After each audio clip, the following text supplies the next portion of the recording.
We are Frankie and Tommy. Yesterday's highlights start with your couch, realizing it's been enabling your bullshit. We all get tired. The question is, are you tired this morning because you're carrying the weight that matters? Or are you tired because you've been dragging a life you don't even believe in anymore? Dragging a fake life is why a grown man sighs at cheese options. Hey, you don't have burnout, you have no purpose. That line just mugged every man using busy as a personality. The price of gas is going up, your wage is not. You're just getting boxed in.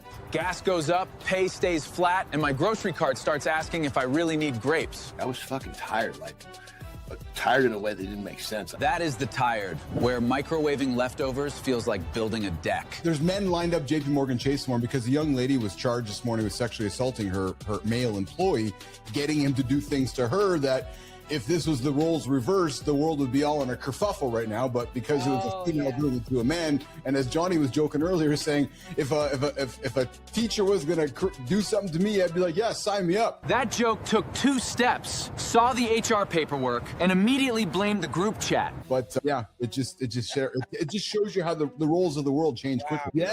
Yes, that's exactly it. That's exactly it, guys. You don't have burnout, you have no purpose. He said it twice. Somewhere, a man just renamed his bullshit high performance. This is potent and it's short and sweet.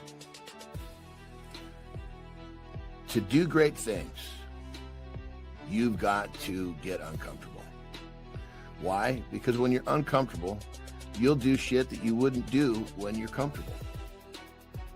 Myself, I learned this early on.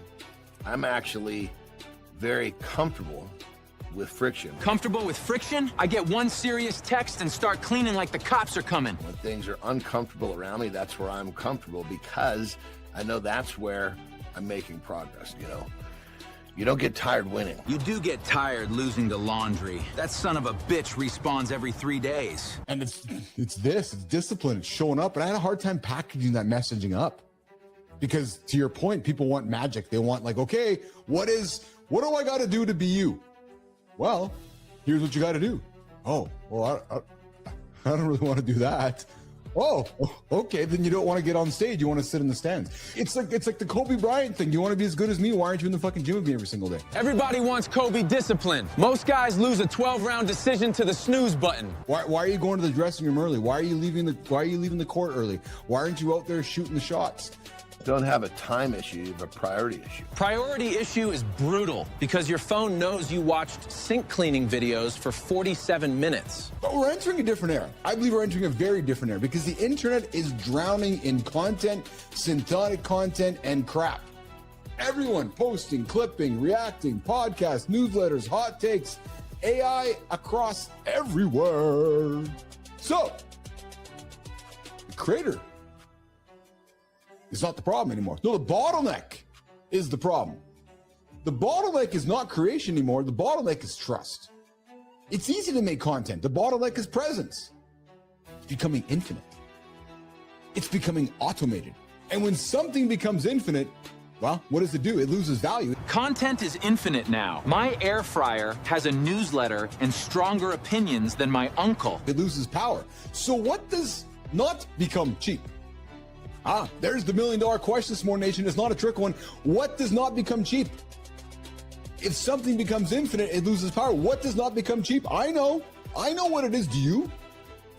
Presence, judgment, chemistry, timing, trust. That list is why some guys own the room and some guys explain crypto at a birthday party. Yeah, I said trust. Think about that. Trust. The ability to hold a room. That, my friends, is hosting. That is trust in motion. So we have more content than ever and less connection than ever. Social media is gone. It's not even social. It's interest, attention media. So maybe content was never the thing people were really looking for. But fuck, man, let me ask you this. Who lives in a hallway? When's the last time you knew somebody living in a hallway?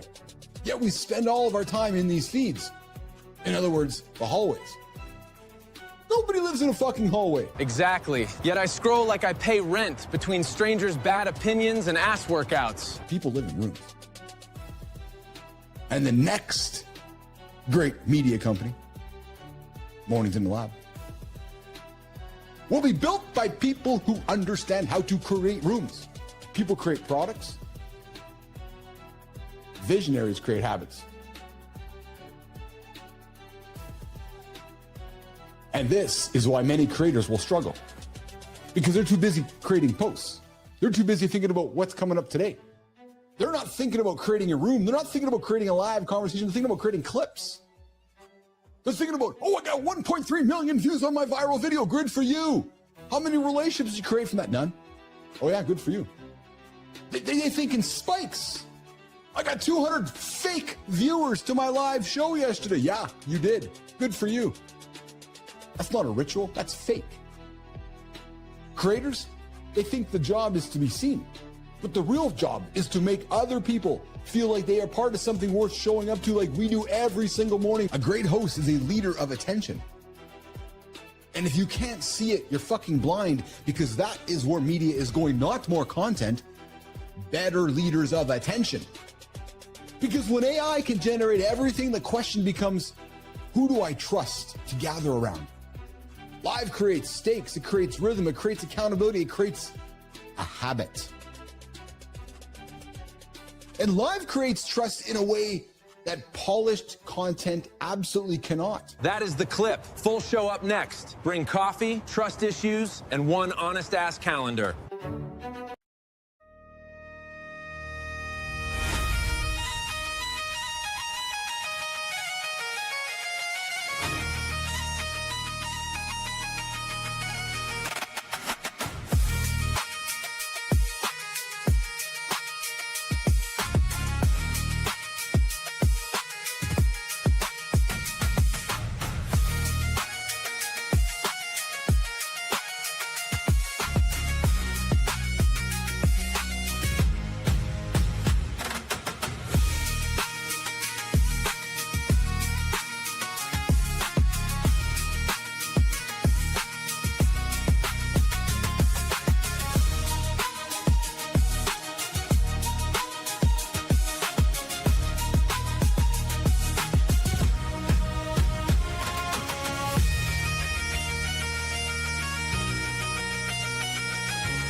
When a guy in sunglasses says, "Trust me," and offers guaranteed returns. You aren't building an empire. You're auditioning for a true crime documentary. Smart men get scammed when their ego outweighs their logic. Today, we're breaking down why high performers fall for fake gurus. And how to protect your wallet from the exclusive pitch. Only on Mornings in the Lab with Keith, John, and friends.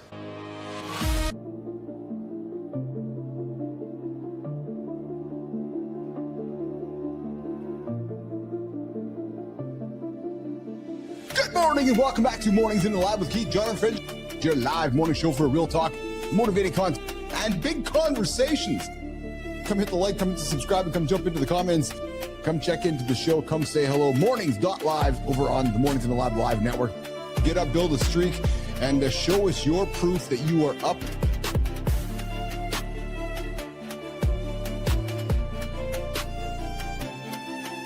The real story, nation, is that the media we are creating is becoming more programmable. Personality is becoming scalable, and character and the universes we create, well, that's becoming infrastructure.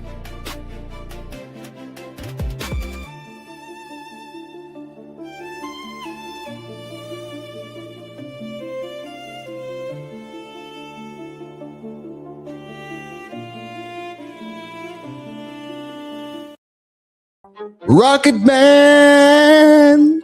Yeah, Dan Schlund is joining us on the show, guys. We got a Rocket Man on the show. Yeah, and he might have died. Apparently, death is on the agenda this week. Coming up on the show, here's the real danger, guys. A lot of smart men don't get scammed because they're dumb. Oh, yeah. I think a lot of us are dumb. No, we get scammed because we're successful. We're successful because we just think we can't be fooled. That's the blind spot. You know the business, you know the people, you've made money before, but then all of a sudden you get scammed. Well, hey, guess who's coming up today, second hour? Dr. John Petrocelli. Why all of us smart dudes get scammed by Ponzi schemes and everything else, coming up today with myself, John Anderson, and Dr. John Petrocelli, and the Rocket Man himself, Dan Schlund. But first, nation, good morning and welcome back to Mornings in the Lab with Keith, John, and Friends, your live morning show for real talk, motivating content, and entertaining conversation. I got a confession today. Yeah, Jimmy, I felt like I was holding back this confession until the show had to start. Yeah, I don't know if I'm going to tell Anderson about it because I'm wondering about it actually this morning. And Jimmy, do I get to the confession right now or do I hold the confession? I just don't know. I'm a little bit stumbling on my confession. But I suspect this confession affects all of us. I know it does. I know it affects Dan.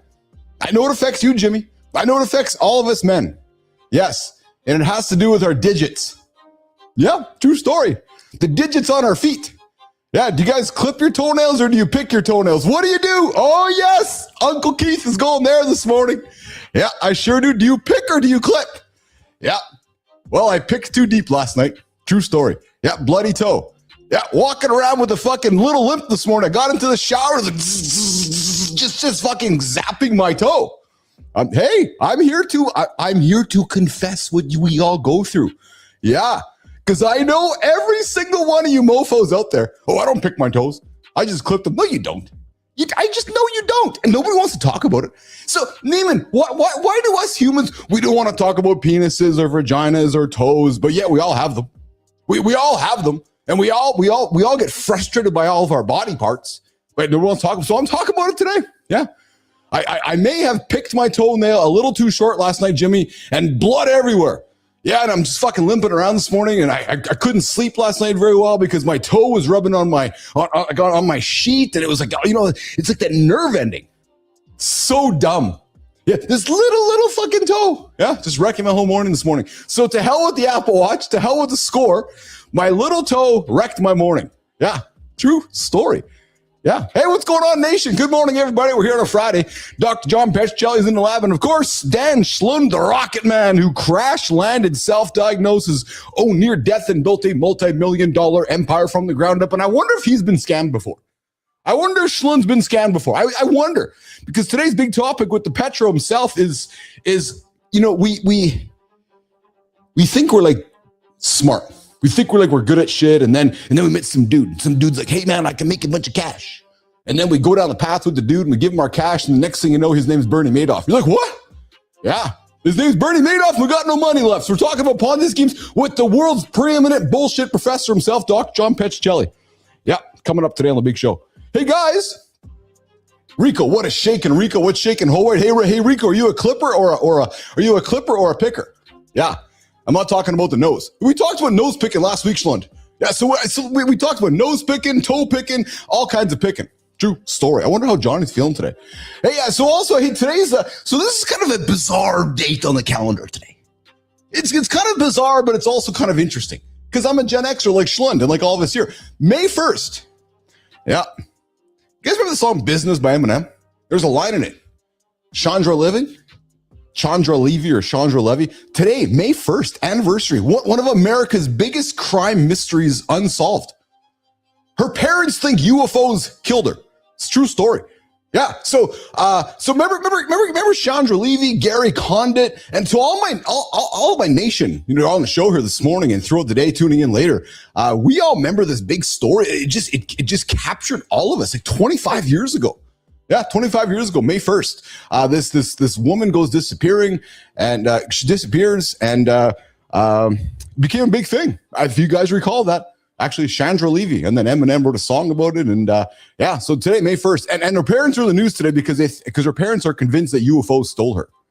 Yeah, I don't know. I don't know what to think about that, but her hey, listen, we live in a world today where anything's possible. Maybe UFOs did steal her. I don't know. Hey, Roofy, Sullivan, what's shaking? Sullivan, are you a picker or a clipper? That's today. Hey, Kai, today's poll has been changed. Today's poll, mornings.live. Go check into the show, mornings.live, and ask yourself this. Oh, hey, by the way, guys, I forgot to tell you it's an R-rated show. So kids, if the parents are around, sorry, parents, I might have offended you. Yeah, have the kids stick around and have some fun with us. To all the lurkers out there, the silent watchers, I've been here for 6 months like Rico. What is shaking, Rico? Yeah, come say hello, come subscribe to the channel, and come check into the big show at mornings.live. And of course, if you guys are looking for your own show on the network, we can help you out. Mornings, the mornings.network. We got shows coming up here. We got Thoughts and Coffee next week. What the Truck on Wednesdays. We have It Starts with Joy on Wednesdays. And of course, every single morning, Matty Roof himself, the roof master, the clean face dude, shaved this week. Yeah, no more dirty face, no more stash man. Matt Roof, 7:30 Eastern time, right here on Mornings in the Lab with Keith, John, and friends, called Kindness Rising. We wake up with you guys with one goal in mind: to help you get up, get after, not hit snooze. Did I say snooze? Hey, Schlund, you a snoozer? Did you snooze this morning, Schlund? If you snooze, you're 9 minutes behind. Jimmy, put the clock up, man. Snoozetracker.mornings.live. Dan, I bet you don't know this. I'm convinced Dan does not know what I'm going to tell him right now. Jimmy, put it up, brother. Snoozetracker.mornings.live. We've created this invention to combat Apple, because Apple's wrecking everybody's lives. They changed the snooze button. And you think about it, Apple is destroying lives 9 minutes at a time. So I'm like, no, fuck that, man. I'm going to create something to tell everybody how much they're wasting their life by that little slider on the phone. 9 minutes of your day wasting away. So Dan, somebody laying in bed for 9 minutes since the start of the year, look at this. Look how much time they are behind you and I who didn't snooze. So somebody says to you today, Dan, I got no time, I'm too busy. Ask them if they snoozed. Yeah, true story. Because they just laid there and just made these decisions that were like, I'm just going to lay here and stay in bed a little longer. Yeah, 9 minutes, 9 minutes, 9 minutes. 9 minutes. Jimmy, how many minutes are they behind today? As of January 1st, how many minutes, Jimmy? Yeah, look at that. Hours, days, years, months behind me. So don't come to me today and say I'm too busy. No, you laid in bed too long. Yep, that's exactly what's coming up. All right, Johnny Anderson's here in a few moments. Dan Schlund dropping us at the bottom of the hour. The rocket man who crash-landed, self-diagnosed his whole near death and built a multi-million-dollar empire from the ground up. Of course, we got John. Before we go, we got Dr. John Petrocelli joining us as well. But before we get to all that, you guys know what comes next. Look at the clock. Yeah, it starts with it goes like the morning loop. It starts right now. Good morning, nation. We need to discuss yesterday. Big Dog showed up, but his energy was clearly in airplane mode. I saw it too. John was smiling, but the lights behind his eyes were on lunch break. At one point, I thought he was buffering, like Chief's Wi-Fi, just loading with confidence. Brother, we're not judging. We're just saying the studio nearly filed a missing energy report. So today, I came prepared. If John dips again, my power dance is ready. Quick entertainment, emergency energy. Preston, don't do that. That's not a backup plan. That's how HR becomes a recurring segment. Okay, Sterling. Good. Fear wakes people up. Let's start the morning loop.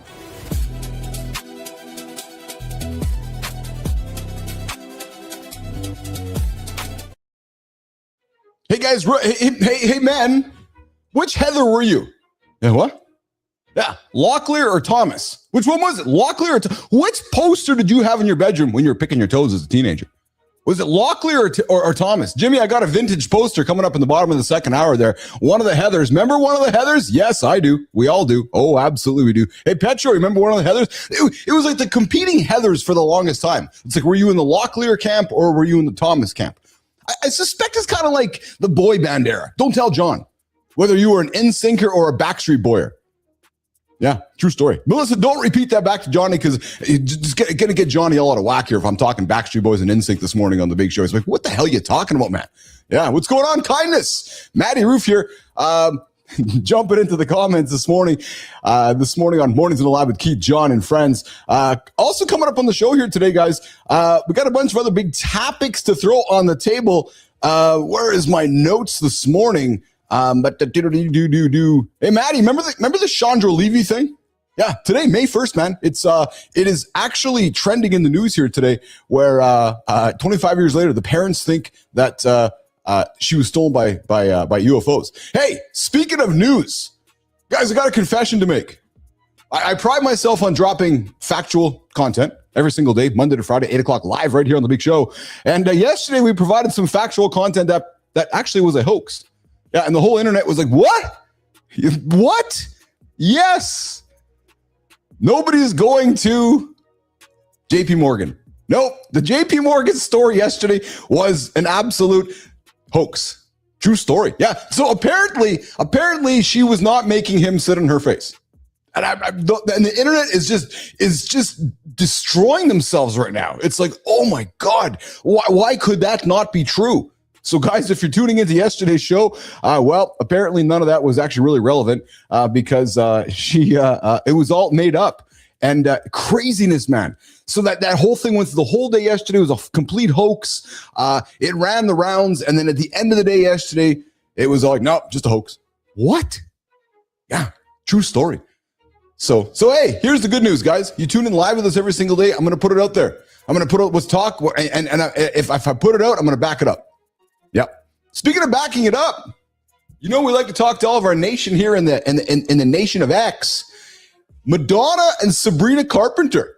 Yeah, get this, hey, Roofy. You know that it's funny because when I saw this story this morning, I'm like, oh yeah, I can see that business meeting. Madonna's camp going, okay, how do we become relevant again in 2026? Oh, I know. Let's go get the Sweeney camp. So they all knock on the door. Hey, Sweeney, yeah, you want to do a collab? So there you go, Madonna and Sabrina Carpenter dropping a Gen X, Gen Z collab this morning, an unexpected collab because it reminds me back when Britney and Madonna did that back in the olden days. But yeah, here we go, Gen Z, Gen X, Carpenter, Madonna, bringing it together with a collab here called Bring Your Love. Speaking of Bring Your Love, I see my love. Oh, Jimmy. God, oh, look at that. Look at that guy out there. Look at him. Look at him.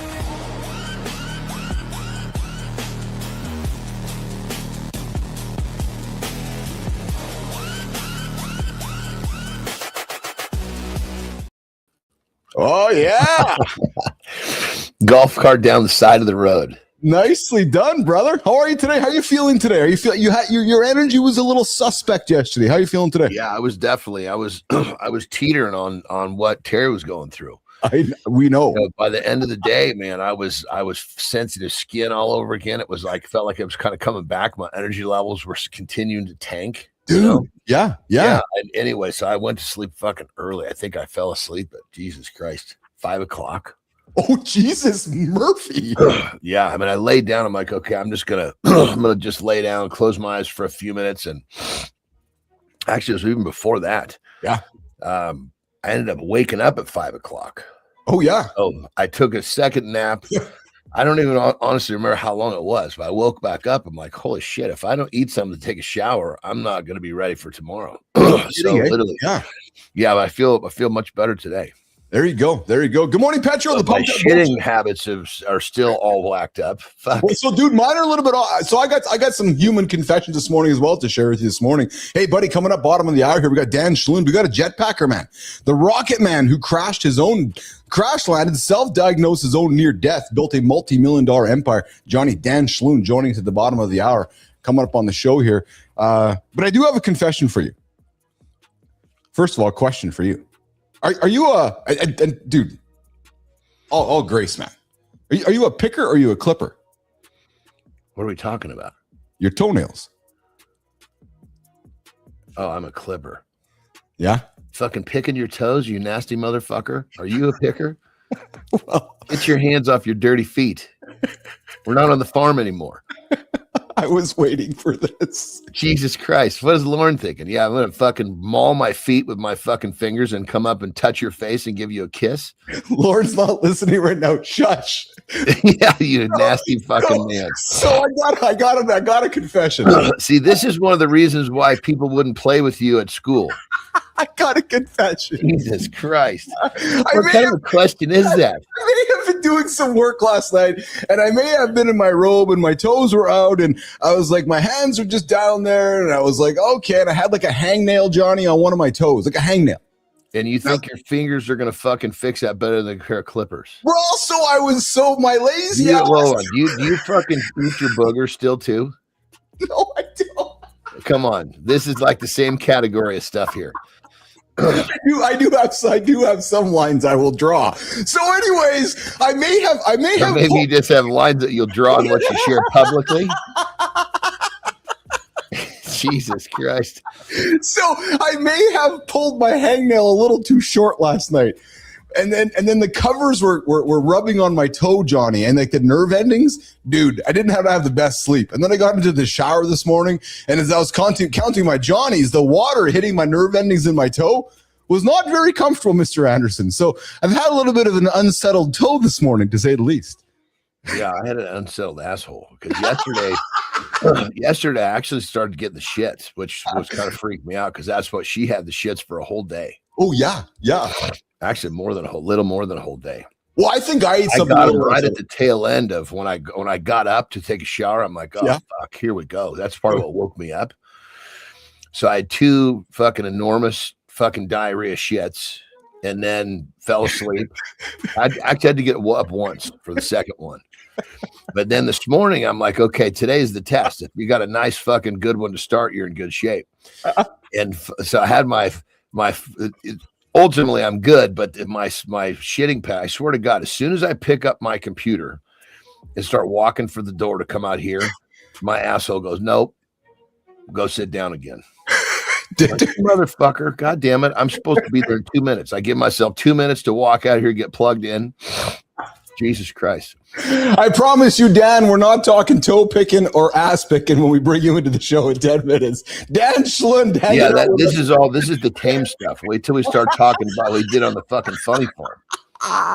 You're hanging out with Keith and John this morning on Mornings. So, Johnny, I crushed, I think it was what, a pound, maybe? I don't know, a couple pounds of like ground turkey last night for dinner. That was my dinner last night. And I think let me give you an analogy right there for everybody that understands, right? Yeah. So, because it's just protein. I can crush all this and I'm good. Yeah. Right? Yeah. So think of it like this. Yeah. Think of your stomach or your body better. Yes. As like it's like a car. Take the gas station. Yes. And that car's got a 10-gallon gas tank. Yes.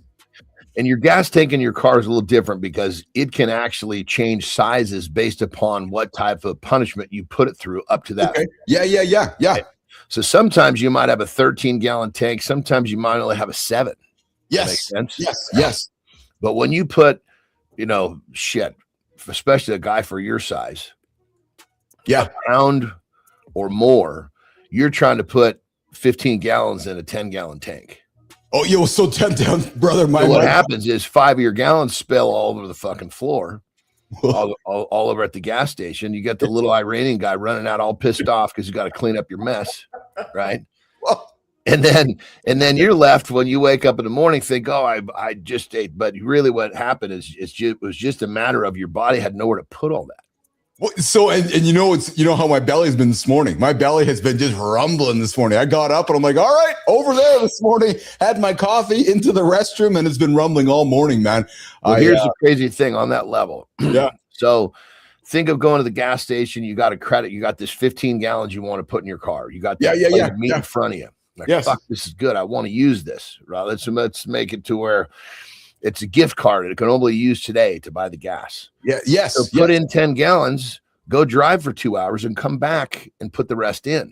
You know what? Smart, right? Yeah. I should have had just push the play. Sometimes even an hour, dude, will make all the difference.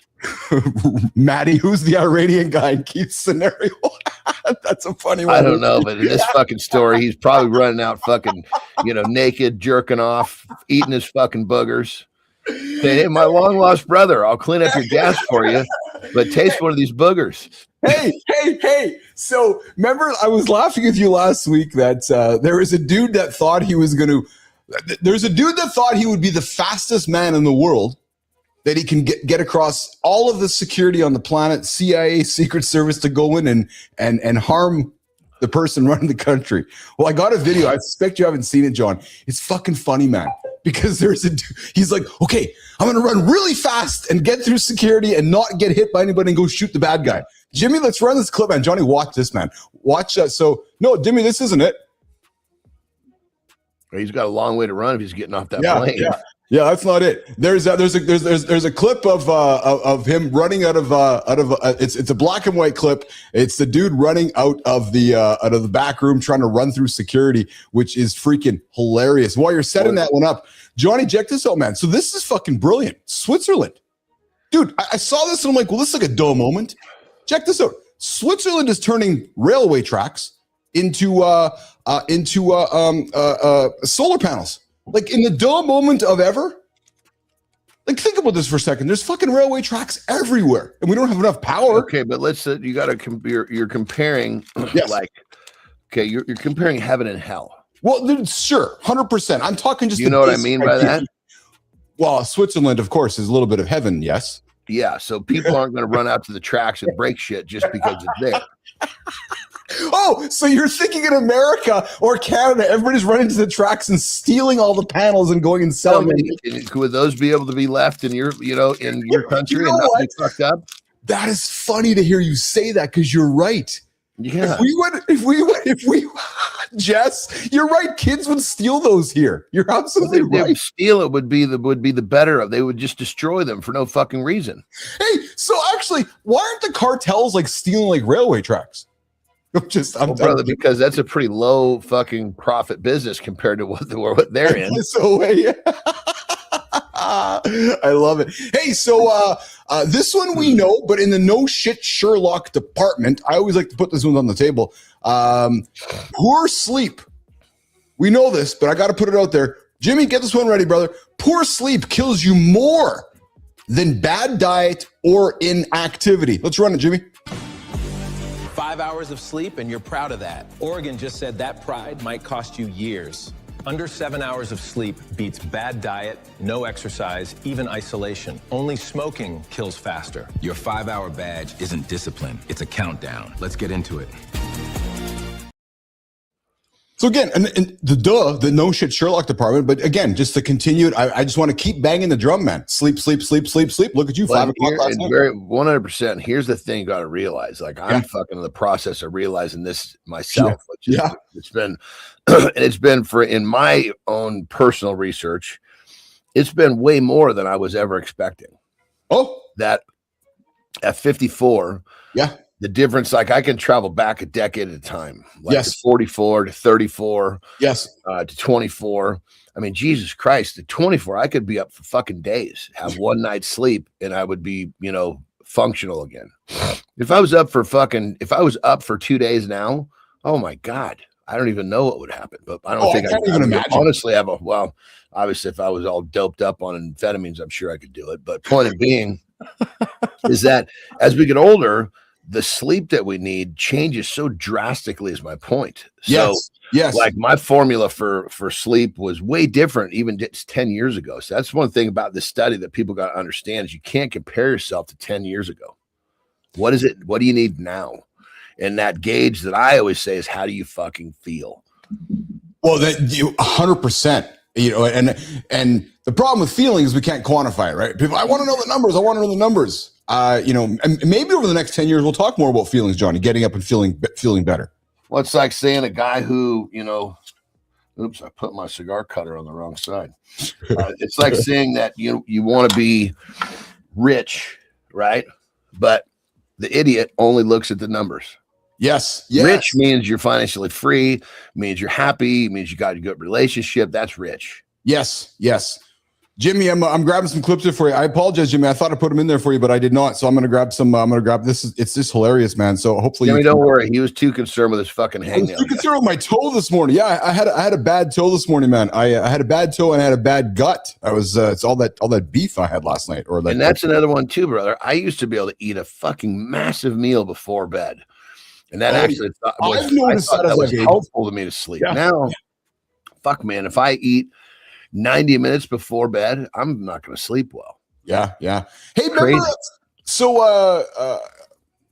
I know you have not been the biggest follower of news your entire life because you've kept your head on straight. I mean it as a compliment, and you focus on the great things in life. 25 years ago today, I teased it at the beginning of the show here, man. So this is a big thing, especially in our era, growing up, like the CNN and breaking news and world news. Do you remember the name Chandra Levy by any chance? You broke up. Say again. Do you remember the name Chandra Levy by any chance? I do not. Jimmy, run the clip.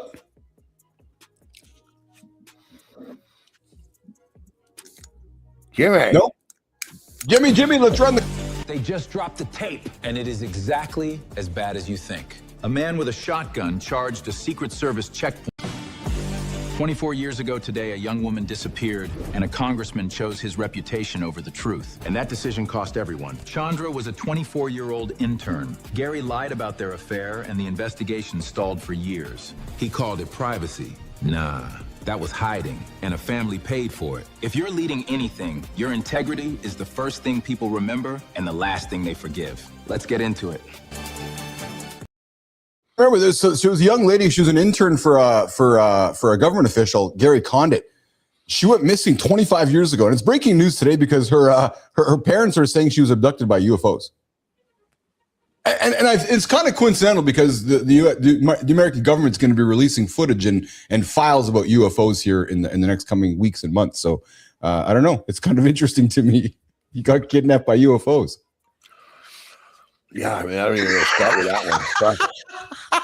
Austin Powers TV, good morning.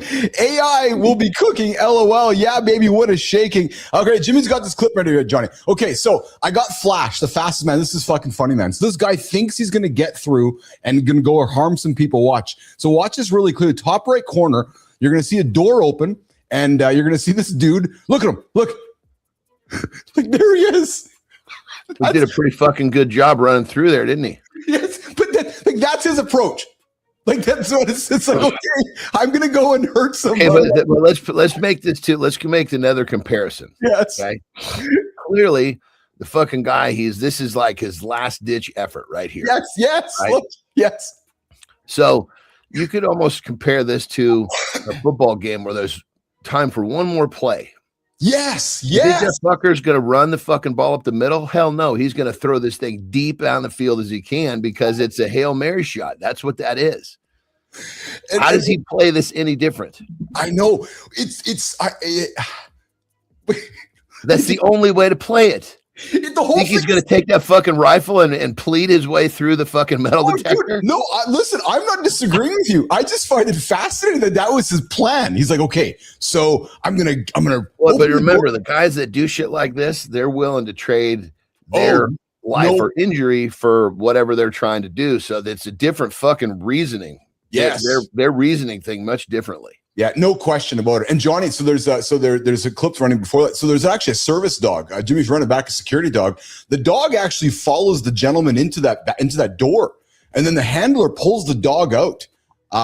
So the bad guy goes in the door there. Watch, the dog follows him in. So the bad guy walked in the door. And the bad guy walked in, seeing them setting everything up, got his rifle ready. The dog walked in. The handler pulled the dog out. The door closed, and then he ran through the door and he starts shooting people. And who's that? Did the Austin Powers? Yes, one cop did get tagged. The guy put himself. The guy didn't get hit, Johnny. He ended up on the floor, and they arrested him. Crazy shit, man. Crazy shit. I mean. When you're willing to sacrifice yourself, yes, you're a dangerous person. 100%. Hey, Jimmy, I got an epic spot. Jimmy, let's do this committed one. Jimmy, let's do this committed one. I got a good committed spot here for me. Johnny, check this one out, man. Before we bring up Dan Schlund coming up here in a couple minutes here, check this out, brother. You're gonna enjoy this. Oh, what's this here, Jim? I don't know about this one. So there's something about that airplane we got to see here. What is it, Jimmy? Yeah, I don't know. I don't recall this one, Jim. I don't know that clip. No, that's not the right one. All right, listen, coming up, we got Dan Schlund. The show's all over the place this morning. I think the team behind the scenes is a little bit Johnny, I think they're drunk. I think they might be drunk behind the scenes. Something's going on. Coming up, yeah. So Jimmy all fucking been out of shape from being a fluffer for a couple of months. He can't focus on the right shit. Jimmy was in Japan plugging holes. There we go. Okay, listen, let's do it. Let's bring in the man of the hour coming up here. His name is Dan Schlund. He's the rocket man, the jetpack man. He's been patiently waiting for us. Sophia Grant, you ready to set him up? Let's get the conversation going right now. Keith John, Sophia Grant, center stage. Mornings in the Lab with Keith John and friends starts right now. Most people love the leap. Fewer people respect the training that makes the landing possible. That's true in business. It's true in leadership. It's true with a jetpack on your back. This guy is known as the Rocket Man, but he'll tell you he's not a daredevil. Before the jetpack, he learned discipline through fire stunts, high falls, precision driving, and pyrotechnics. Then he trained under Kenny Gibson, the original Rocket Man, whose flights carried the name around the world. After Kenny passed, Dan wasn't just chasing a brand, he was carrying a standard. His first professional free flight came weeks later at the MTV Video Music Awards. Since then, he's flown hundreds of jetpack missions across 26 countries and 6 continents. But the most revealing part of Dan's story isn't a perfect flight. It's what happened when one went wrong. After his worst crash, he was the patient and the paramedic at the same time. He assessed his own injuries in real time. Training was what he could still rely on. That's the difference between reckless and ready. One chases the rush, the other knows what to do next. He founded National Set Medics, now serving productions with 11,000 plus medical professionals across all 50 states. His mantra is, don't let your last attempt be a failure. Today, we'll ask what that really takes. Dan, welcome to the lab. We're glad to have you here today. Let's have some fun. The guy here, the Rocket Man, who crash landed, self-diagnosed his own near-death and built a multi-million-dollar empire from the ground up, and I wonder if he's a clipper or a picker. Dan Schlund, come on into the lab, my brother. How are you this morning? Hey, how you doing? Good morning. I am a picker. Oh, see, Johnny, see. Oh. It's you tech motherfuckers, you nasty son of a bitches. No wonder you didn't get any chicks when you were younger. Dan, where are you joining us from, brother? Where are you joining us from today? McKinney, Texas. Nicely done. Yeah, well, thanks just north of Dallas. 100%. Yeah. I love that big map on your wall there, brother. Yeah, I've got flags of everywhere I've been, and I like the t-shirt better than the map. Look at the t-shirt. That's a cool. Yeah. Oh, yeah, that's a fucking totally cool t-shirt. That's everyone else. There's Rocket Man. That's Rocket Man. But pretty soon, this is going to be a lot of people. Yeah, we'll talk about that. So clearly you see the future. Is Keith and John strapping jetpacks on? Well, but hold on. The question is, can you pick your toes when you're up there in that machine? No. I can barely afford to pick my nose when I'm flying. So, Dan, talk about the future. Let's go right to the future then. Is that the future for us, or are we all wearing jetpacks? No, not really. It's still more of a sport. You know, what I fly only would fly for 30 seconds. Okay. Really? Now they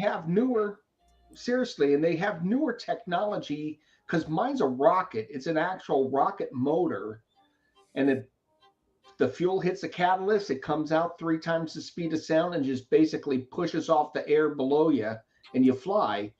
These new technologies run on turbines, and you can get about 4.5 minutes, maybe about 2 miles, the gravity industry. Interesting. Oh. Yeah. And it's all a weight thing. You can only carry so much weight in fuel, because the rocket belt that I flew, I can go high, I can go fast. It's like a race car. But with turbines, you've got a lot more moving parts. You've got engines and pumps and spark plugs, whatever they use in there. And there's a lot more that can go wrong. So you never see them taking it over 100 feet in the air, where, man, I'll bust 100 feet in the stadium and come flying around with confidence, knowing that I'm going to land. Yeah, there's yeah. very If few. there's one mechanical failure, you're in deep shit. Yeah.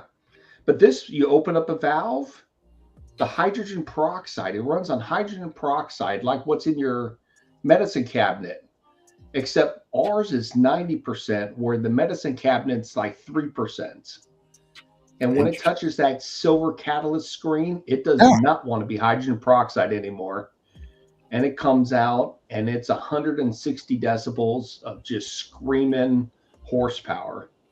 Really? It's crazy. So what does it cost? I mean, what's a 30-second flight cost? Yeah. Hydrogen peroxide rather than fuel. I would have never guessed this one. Yeah. Well, we have to make it ourselves, so it's everywhere depending on where we get the base product, and then we have to distill it down to 90%. So probably about $1,000 to $3,000 a flight. Whoa! For 30 seconds. So it's kind of like crack. You know? Crack's cheaper. I was gonna say you boil that shit down. You got it's about since it sounds like it's a comparable price, and what this sounds like it might be a new underground market when these things become more popular. Yeah, it's an expensive habit. Yeah. What about G-force? We got a question from the community. Jess the Yule says, "What about the G-force when you're flying? Is it hard on the body, or are you not going at that speed?" Not going that fast. You just pop off. You feel like you're being lifted up by a crane. Oh yeah, you're hovering, right? Ground. Yeah. But think about this. If you accelerated something like that with you have no protective mechanisms. No. Yes. Enough to get a G-force. How the fuck are you going to have any control over that bitch? It's a fair question. 100%. Yeah. Yeah. You've got to run that thing gently. Hell. It's like running across. You're going to try to create a G-force running across a goddamn tightrope. Hell no. You're going to be stepping one little bitty thing at a time.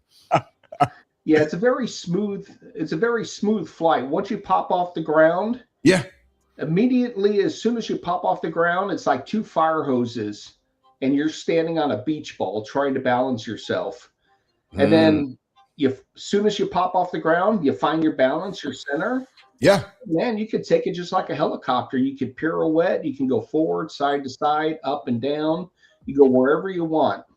Interesting. Got the question from the community here.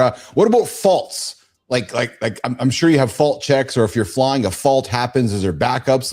Like talk about this idea of faults and how that can affect your flight. Well, we don't have a parachute. We have a prayer chute. So we say a prayer before each time. What we do is, you being serious here? Seriously? Oh yeah. So when you go up there, there's no net, there's no safety net, and I know that, but I just want to be very you're going. If you're falling, you're falling. Yeah, you're too low for parachutes because even at 100 feet, parachute is going to not even fully deploy. Yes. Until you hit the ground. But what we do is when we get to whatever country we're going to and we're going to do a flight, we fill it up, we pressurize it, and I'll do a 10-second, 10-foot test hop. Like a hover. Because just hover it. Because that way it tells us the fuel is working, the rocket belt is working, and nothing got bent in shipping. And if it flies just fine during the test hop, if it'll fly 10 seconds, 10 feet off the ground, it'll fly 30 seconds, 100 feet off the ground. And that's our backup plan. Wow. That's our backup plan. Really? I would say what I'd be looking at is what the fuck am I going to land on if I fall? Yes. Well, you know what? We do have plans.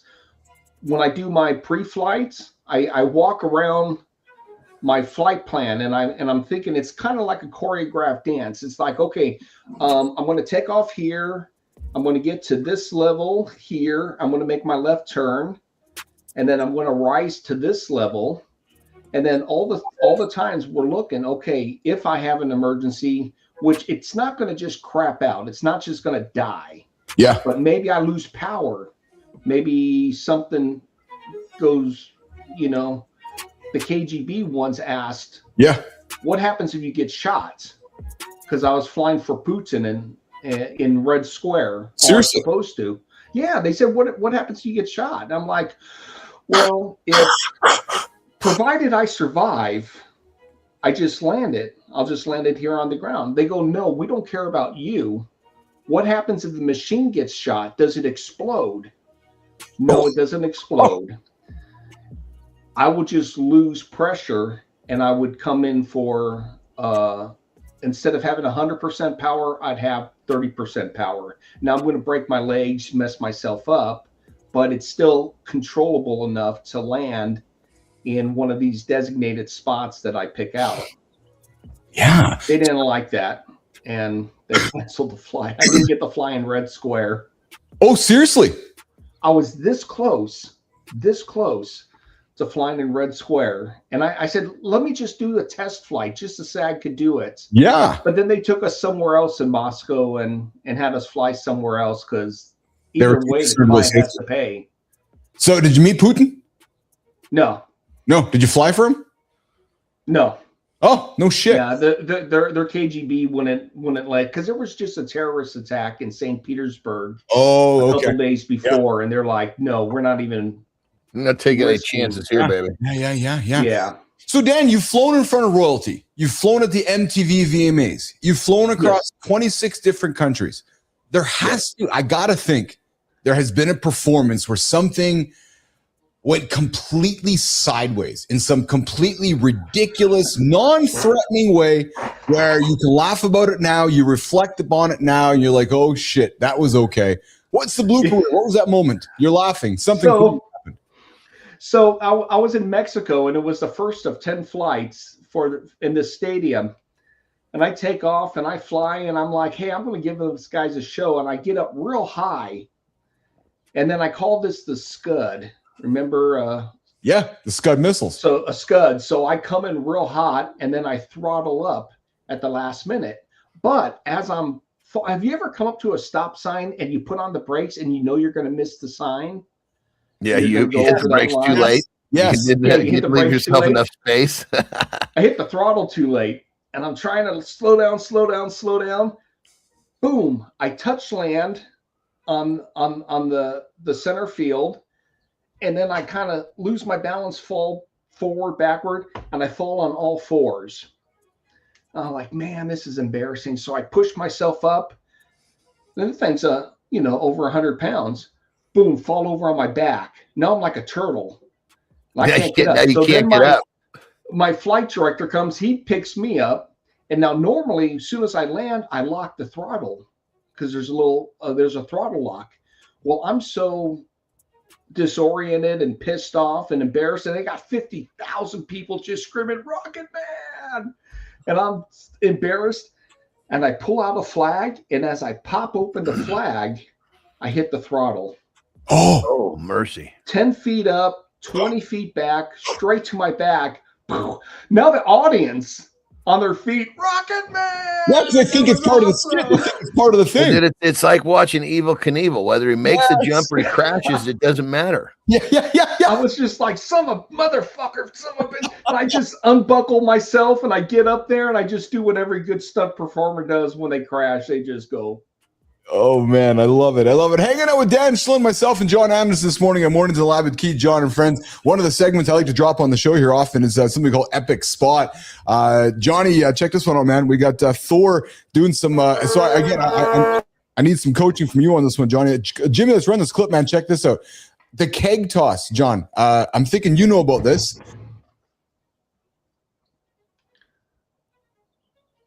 You familiar with that, John? The keg. Yeah, they're going for height. Because it's either, I believe, or maybe not. Let's see, because you would have to see from the beginning. Because are they trying to get a series of? See how it looks like they're at the end of a row. Yeah. Yes. So probably what's happened is it's a series of kegs that are getting heavier, and they have to get it over that top one. So we're seeing whatever weight is creating that athlete to fail. And then Thor shows up and starts fucking looping them over. Yeah, well, that's just it. Yeah. Yeah. Well, I mean, from the standpoint of just the runway, he's got a little extra runway, so to speak. So what's the movement? So that's it's all hips. It's all hips. That is all hips, isn't it, Johnny? Yeah. And you see guys there. Some guys they just are really, really good at this because they snap their hips so well. Like Olympic lifters tend to be really good at this. Guy like Thor, he's 7 feet tall, so it's different. It's playing a different game almost, if you will. And then watch this one. Look. He just sends it to the sky, a new world record. What I found crazy, Johnny, is once you toss it up, you got to get the hell out of the way because it's coming down again. Well, yeah, if it doesn't make it to the other side, you never know where that fucker's coming. It'll break your leg real quick. Yeah, no kidding. Hey, Danny, so perseverance is a key message of yours, and getting back on the horse after tragedy. But what's the version of the story that doesn't get told? The moment before the comeback, where you generally weren't sure you were going to get back up again, mentally, physical. Talk about perseverance and resilience, Dan Schlind. So during training, you start on a cable, and if you can master lifting up, moving forward, and landing on the cable, then you get off the cable and you do your first free flights. They're like training wheels. Training wheels, exactly. First free flight went great. Second free flight went wonderful. Third free flight, I bounced it. Kenny grabbed the back of it to keep me going off into space. Boom. I get slammed to the ground, knocked out. Oh. And I look like, and the thruster, we couldn't get the thruster off. And it's just burning my leg. So my right leg was 3rd-degree burns, 185 inches of skin I lost. I was in the hospital for 2 months. Took me another month to just learn how to walk again. Dude. And Kenny said, you know what? You're free to walk away from this thing, or you can do it again. And I'm thinking to myself, you know what? I put in all this training, all this hard work. It was just a small mistake, but it was the fear that was holding me back. And I said, you know what? I'm not going to walk around for the rest of my life with a scar on my leg and feel like a failure because I didn't get back on the horse. I said, at least one more flight. So I get up and I practice again on the cable and everything. And this is all in my documentary. Yeah. The actual footage of the crashes and stuff like that. And I get up, fly forward, land, everything's beautiful. Well, 2 flights turn into 4 flights, 4 into 8, 8 into 16. And before you know it, I'm doing my first professional flight and starting to make money. And, there's a few times where you fall and you land on your knees and, or you kind of lose balance and fall over. And how could we not expect that? I mean, how could you not expect that? That's just part of the learning curve, I would imagine. Yeah. But then in 2013, I was doing a flight and I was a really well honed, when you have a lot of people around, you don't push the envelope. So true, you just isn't it? Because those people keep you safe, don't they? I want to pause you here. It's a great statement because people around you want to keep you in a box, right? And I mean it as in a complimentary way. Where you mean people around you is like your advisors or crowds? Crowds. Interesting. So, and the advisors too, they'd say, "Hey, look, do the flight, get the check, let's go home. Don't try to do anything special. Don't try to show off. Don't try to, push the envelope." But then that's when there's people, because you don't want to risk the people. Say I get out of control and spin out and land in the audience or something, I could kill somebody. Yes. I don't want that. So I do a very conservative flight. But here we are, we're doing the Guinness Book of World Records is doing a TV show. So I'm like, okay, well, there's nobody around. I'm by myself. Let me push it a little bit. So I go and I do my flight and everything. And for some reason, this was in 2013, the rocket belt ran out of fuel early. I was about 15, 20 feet off the ground. Oh, shit. And I come falling out of the sky. And the video is beautiful. It's all through the documentary. I got the POV camera on my chest. Yes. It's just gorgeous. You see me come down, you hit the ground. You hear me going, oh, and I just flip over upside down. All the HD cameras are on me and I'm embarrassed as hell, but I felt some tinkling and by that time I was a paramedic and I knew exactly where the injury happened. and I had a slight broken neck. Not a real bad broken neck, but I had broken my neck. Seriously? So I knew exactly where it was and told the medic who was there. I said, "Hey, you got to put the C collar on me. I got a C7, injury." Yeah. Because these 3 fingers went numb, but not this one. And you could trace that back to where it goes. So that was embarrassing. And then I hadn't flown it in 10 years. And I created national set medics, providing medics for shows like Naked and Afraid, Deadliest Catch, and just hundreds and hundreds of other things. And I never made a lot of money doing Rocket Man. All my money came from doing the set medic stuff. And then the opportunity came for me to purchase the Rocket Belt. I was just, yeah, I got the money. I'm going to buy it. And 10 years later, I said, you know what? I'm not going to let my last flight be a crash. I'm going to get back in it. And I bought the hangar that I trained in and put that thing back together because it was still jacked up from 10 years earlier.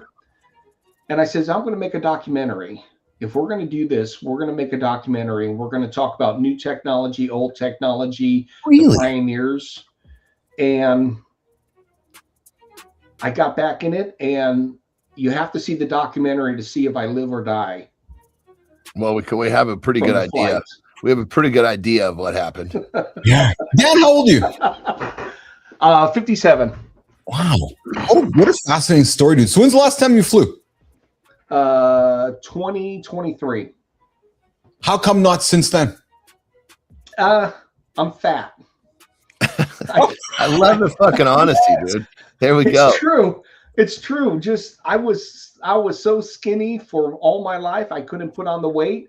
You get over 180 pounds, this thing has a hard time lifting you. Oh, no shit. Okay. Oh, interesting. Yeah. Yeah. So John there, you're just too big. You wouldn't be able, it wouldn't lift you. You're just muscle. Yeah. And well, that actually works out well because it's kind of a safeguard from me doing dumb shit like trying to fucking pick my toes. I don't reach my toes well. So it's kind of a nice safeguard, keeps me out of trouble. Well, sounds like I covered another one. I don't have to worry about being a jetpack guy either.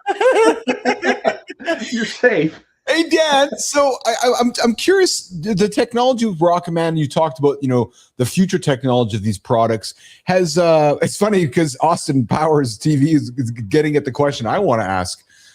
I got to think during your journey, there's been discussion with defense department or the technology about using it for defense. Am I wrong? Am I correct? Or actually, it was the Army, Bell Aerospace, that first created the Rocket Belt. That's what they wanted it for. They wanted for their soldiers, yes, to be able to fly over, caverns and just have a whole bunch of soldiers. But at that time, their Rocket Belt only flew for 21 seconds. We improved it. And then the Army said, well, it's too easy to shoot the guy down. There's no place to, you can't leave that equipment laying around because the enemy will take it. So just they mothballed it, but people love to watch it. And that's where it eventually became to this, Michael Jackson. Yes. That was Kenny Gibson. Doubling Michael Jackson. Yeah. The Olympics in 84. Yes. I'm trying to get a hold of those guys and say, hey, look, you're going back to Los Angeles. Last time the Rocket Belt flew in the Olympics was in Los Angeles. Let's do it again. The new one. With Snoop. You should put Snoop in the Rocket Man in Los Angeles. There you go. There's a clip for you. Eminem, I see in the back there, he wanted to fly it for the parade. And his people called our people, and they were like very adamant. Hey, look, we got to train them. He says, look, typically in situations like this, we do the flight and we double the person. And he's like, no, he'll never put up with that. He needs a flight. So you don't understand how long and how expensive it is. Even if you have the money, we have to make the fuel to teach you how to do this. Yeah. And to do a simple flight, it's hundreds of thousands of dollars. That's how much they spent just to get me up and trained. I got to be honest, man. This conversation this morning has been quite unraveling for me in just terms of like, I see this stuff and you get fascinated by it. You watch Iron Man and we see movies and we see the future. But when you put it into the theoretical of reality, like you've just explained it today, with fuel and weight and every other piece of the equation, I was like, oh, there is no fucking magic. If you're too fat, you can't fly. Period. Like actually, it's and it's like when Keith and John were joking about. I remember buying a remote control car for my son. It took me 45 minutes to charge the battery for a 30-second fucking drive. I was like, oh yeah, that's not very enjoyable. When you tell me you're flying for like 28 seconds, oh yeah, that's kind of lame. Actually, I'm making an exaggerative point again, but I'm thinking you're out there flying around for like half an hour. You're going to see Johnny, coming to see Keith. You're like, no, you're just fucking jumping down. But this is a weak comparison, brother. Yeah, well, yes. If that toy truck if that toy truck was like this, could do something for 30 seconds that no one had ever seen, it would be legit. This is like one of those things to where I don't even know what to categorize it with. Oh, you see something like you can't not stop and watch. Oh, I agree with you, Anderson. I know. I just, in my mind though, and I'm serious. I never put the thought to like the theoretical part to it. I was literally going, wow, he can go for a long time. So this is actually you, Dan, right? Yeah. This is all me. Different places, Turkmenistan, the Rose Parade, cool, man. So I'm flying as Boba Fett. Are you scared at all? No. I'm very anxious before the flight. I hate waiting. The anxiety is overwhelming, mostly because of the trauma of all the crashes. That stuff just gets in your mind. But as soon as I'm strapped into that thing, everything goes away at that point. Because you have to be focused. You can't let all that fucking anxiety control your thought process. You'll for sure crash. Yeah. But I take my anti-homicidal medicines every morning, so that kind of keeps me sane. But Keith, I would agree. I mean, I definitely didn't realize it was this short-lived. I thought maybe a couple minutes. Yeah. But again, you thinking 30, 40 minutes going to fucking, travel fucking borders. This is like you thinking a chicken costs $5,000. Yes. Well, and Anderson, it also plays into because Dan, I guess in many ways the evolution of this is like what we see over the water, right? Those water packs, right? Like those you can go for hours. Yeah, because you're just using power from the water. Am I correct? Like that's to oversimplify that's how that works, right, Danny? Yeah, it's an endless fuel source. Yeah. So it's a jet ski, whatever they want to call it. Yeah. So you've impersonated a number of people. I'll put in air quotes. You've impersonated a number of people while you have been flying because the audience has been sold, quote unquote, that it's somebody else. Yeah. In my exactly. We have to we impersonate, we land, and then we do a little swap out, and the person comes out. The most famous was Michael Jackson. Yeah, that wasn't me. That was Kenny, and he went on tour with them. It's in the book. Yeah, my first flight, but my first paid flight, we had to take it out of the documentary because it was P. Diddy. I double P. Diddy. Oh yeah. But now I wasn't a part of any of that nonsense. I wasn't even invited to a party, but I was wondering if that was a bottle of lotion on your back counter there. I guess that's not lotion there. That's not body. No, I flew for a number of Star Wars characters. Oh, very cool. Yes. So I flew as Boba Fett. I flew as Captain Rex. Yeah. Flew off this 5-story building. Yeah. In this full stormtrooper armor. Yeah. And so brother, you said my office is a. Oh, go ahead. I'm sorry. I thought you were done. Oh, I was gonna say my office is a mess. So I put up this. This is my office, but if I turned off the effects, you just see paper stacked up everywhere. So. Well, brother, you said that you gained a bunch of weight. Maybe there's a new business here because there's more fucking fat people that need to be impersonated than people that are in shape. Yeah. You just got to crank up the fucking afterburners on your machine. Then you can just think. Then there's all these fucking lard asses that would love to have a fucking double, and you can do it for them. That's awesome. Well, what's great is that Johnny, I found it. So Dan, you got a great shirt.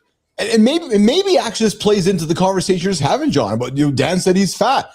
I got an evolution. Let's do this one. Evolution. Let's put it up on the screen here. Look at this. Dan, would that be you?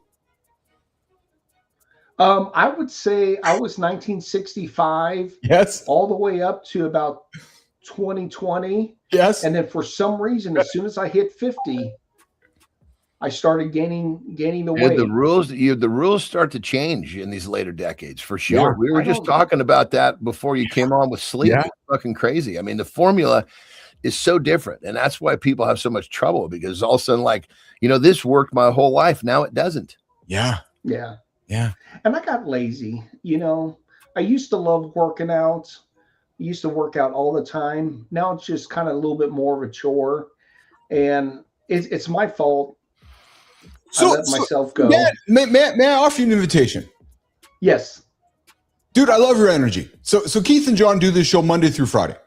We're live every single Monday and Friday, helping men like yourself get up, get off the couch, and maybe not be fat. I'm going to throw maybes out here. Maybe joining us, maybe connecting with John. John coaches guys like yourself to maybe get to the next stage in life. Maybe, I'm just thinking maybe there's some opportunity for us to help you to undo the 3 letters that you just said. I'm fat. Maybe there's ways we can help you put the suit back on and do some really cool things that you're aspiring to do, but you're like, I don't know how to get started. Maybe this show conversation, John, with you and I, maybe just gives Dan the impetus after the call to go, maybe I want to talk to John about helping me out. I'm just you're totally correct. That could be. 100% could be. But then the flip side is my man's sitting back there looking pretty fucking comfy in his chair, knowing he's done some really cool shit. Totally. And sometimes people get in that position there, you get a little fat. It's a sign of their prosperity. Maybe he's like, you know what? Fuck it. I appreciate this belly. It keeps me off that machine that almost killed me a bunch of times. But look at all this cool books and documentaries I've got. Yes. You never know what side of the fence someone's on. Which side are you on, Dan? You know what? You hit the nail on the head. You said it with too much because you admit it and you talk about it way too calmly. You're good with it, aren't you? But I love that, John, because we both presented him with 2 options, and he's like, "Yeah, I like." Dan, sorry, go ahead. I'm just saying, I wake up at 6 o'clock every morning. I wake up an hour before my son. Yeah. I get in my massage chair. Yeah. Take a little nicotine pouch and sit there and massage and kind of prepare for the day. Dude, I love it. How much nicotine do you take out of bed? Oh, shit. And I don't even know why I even started it. It was so stupid. Like the 6 milligram. Oh, it's a pretty that's a doozy. Okay. Well, here's the thing though, brother. Nicotine, although Keith won't agree, nicotine actually has a lot of positive benefits if you avoid the negative delivery system. So you might want to look into your patches. If the delivery system is poor, that's what's not good for you. I never said I disagree. I'm just throwing. You took a dead stance against nicotine is addictive. Point blank end of story. We debated that for a whole segment. So we know that nicotine is addictive. Do we? We know that it is. That's some of the old research. But we're talking about nicotine itself and the delivery system being separate. We know that nicotine is. We had grok. I disagree. I could chew 40 fucking milligrams for a week, and I'll forget to chew it the next day if I don't put the shit on my desk. Is that addictive? I've been addicted to a lot of shit, and I wake up in the middle of the night, can't wait to get my fix. Nicotine has not opened any of these doors for me. Keith, John, and Dan. Hey, Dan, we had you for 30. We're breaking into the second hour. We got Dr. John Petrocelli patiently waiting for us. Can you stick around for a little bit, Dan? You got to rock and roll. Nah, I'm good. Are you having fun? I'm having a great time. This is awesome. Let's continue it then. So I've been waiting for this. Oh, good. We're going to do lifestyle tip with Anderson, and then we're going to come back with Petrocelli. We're going to talk about this. So here's something I want to throw on the table. Besides nicotine, my brother, is why do smart dudes fall for Ponzi schemes? And I'm serious. Like, so you know what? Because you sit down and we got the resident bullshit professor, Dan Schlendel, the world's— I got the answer for that one. Yeah, the world's preeminent bullshit professor. His name is Dr. John Petrocelli. We're going to have a conversation about why smart dudes, the smartest guys in the world, get drawn into the room, their wallets get pulled out, and they're broke. Lifestyle tip, reset hour 2. John Anderson this morning at Mornings in Lab with Keith, John, and friends.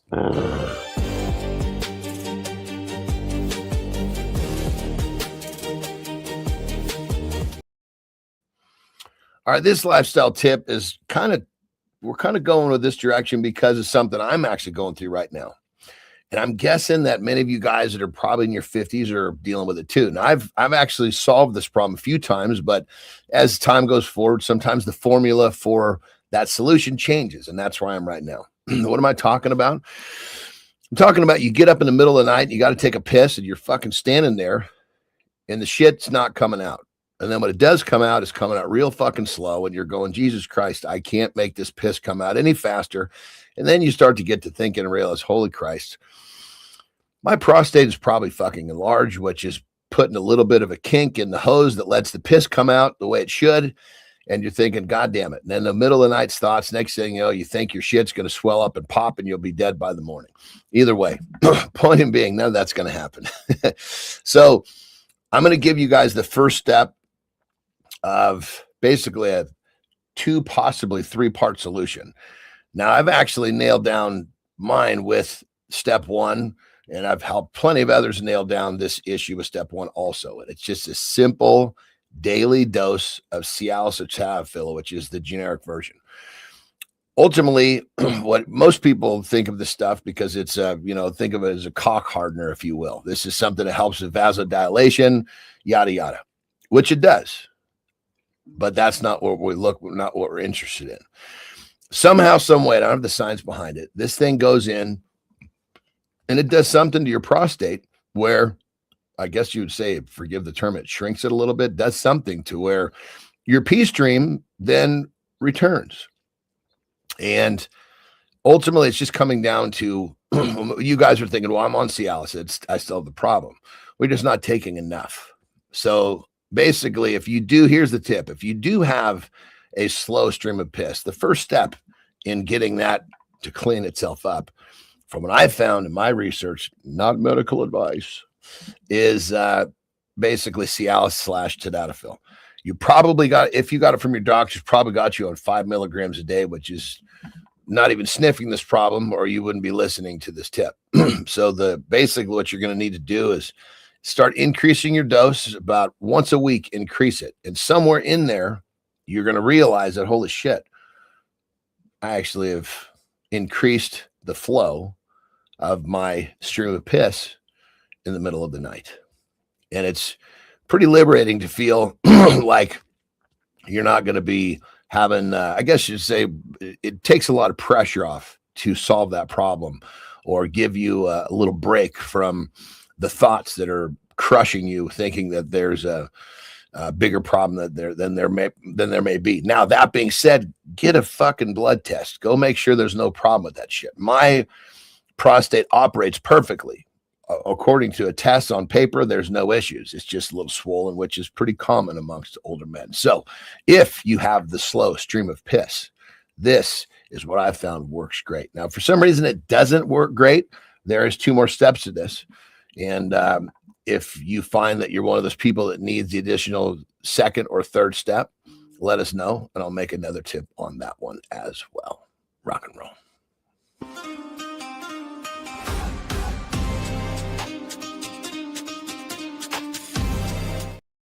Welcome back. Mornings in the lab with Keith, John, and friends. You're listening to the big show for Gen X Men, where we help you start today with entertaining conversations, real talk, momentum, and positive energy. Yes, you are. Hey, if you're just joining us, where have you been? Come on, hang out with us. We get live every single day. I need a 2nd tip with John as well, Austin Powers. That might have been one of Johnny's best tips ever. Yeah, true story. Hey, Cheryl, what's shaking? Cheryl Whitaker out there. Michelle Montano, huge soccer star in Trinidad. Watched it when I was amazing. Dan Schlin, that's for you, man. The whole stadium thought it was him. And that was Cheryl Whitaker. She has a show here on the network, 8:30 Eastern time called It Starts With Cheryl. It starts with joy every Wednesday. Quick recap today, guys. Chandra Levy is in the news. Why? Maybe UFO stole her. We're just wondering. We're hanging out with Center Stage with Dan Schloon, Sophia Grant, myself, John Anderson, the Rocket Man, former stuntman, professional jetpack pilot. Now he's a paramedic. Now he's a CEO. Coming up right now, Dr. John Petrocelli. Why smart men, me included, yeah, why we fall for Ponzi schemes and bad investments. That conversation starts now. If a deal needs a secret handshake, It's not investing. It's a confidence guy testing how bad you need to feel chosen. The scam isn't the math. It's the moment you stay quiet so you don't look stupid. Silence is the down payment. Success gives you status. Status makes you allergic to questions. Questions are the only thing between your money and a Ponzi. Invite only means I'm special, right? That velvet rope is basically foreplay. My wallet's already blushing. Ask, what would prove this wrong? If they can't answer, you're not investing. You're volunteering to be a testimonial. So chief, big dog, and doctor, is a man protecting his legacy or protecting his pride while another man cashes his retirement?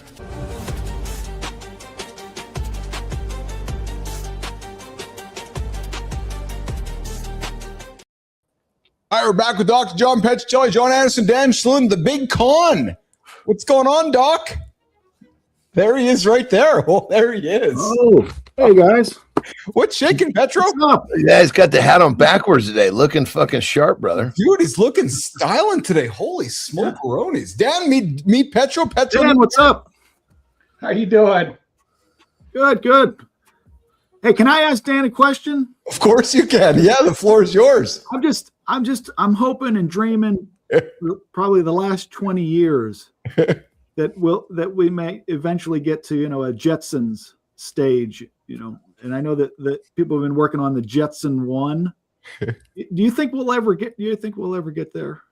Yeah, we'll get there. To the point where people are flying around with drone vehicles. There's so many new technologies and it's getting better each time that we'll eventually get there. The flying cars. Now imagine changing lanes, but you're going up and down. It brings in a whole nother, right now it's good for sport. You can go out there right now, go to Gravity Industries, you pay some money, you can fly one of theirs, couple $100,000, you could buy one. Really? And race. So it's there, but not to where, hey, I'm going to go to the store and get some milk and just fly there. Yeah. It's a lot scarier when you're up in the air and there's nothing around you. Yeah, no shit. Hey, buddy, I think Petro must be at his office at school. This doesn't look like the normal setting. Yeah, I think you're right, Anderson. Yeah, I'm at school, and it's an hour commute. That's why I'm hoping that maybe one day I can minimize that commute with the faster trip. Maybe something automatic, and I can get some reading done while I'm on the way to school. 2 hours. You get yourself a Tesla, dude. It'll drive itself. You can read all fucking the whole time. That's it. Yeah. That's it. Well, maybe he can get that Tesla if he doesn't fall for a Ponzi scheme. We're going to have a conversation. Or how about you recognize the Ponzi scheme, you fucking play it rather than it plays you, and you buy fucking 15 Teslas for Christ. Yes. I mean, you can smell these fucking things a mile away. Oh, man. Can't you? Fuck, man. But yeah, it was about a decade ago, and I spotted one of these fuckers, and I was like, seriously, yeah, there's no fucking way this thing will continue to pay at this level. So I just started researching how early is it. But good, so Anderson, great segue, brother. Thank you for doing that. Petro, coming to you. Yet so many folks. Bernie Madoff made a lot of fucking money off a lot of smart people that thought he was going to make them rich. Why do smart folks, successful folks, Petro, get scammed by other dudes, especially on the Ponzi side of things? Well, of course, there's a whole list of reasons why, right?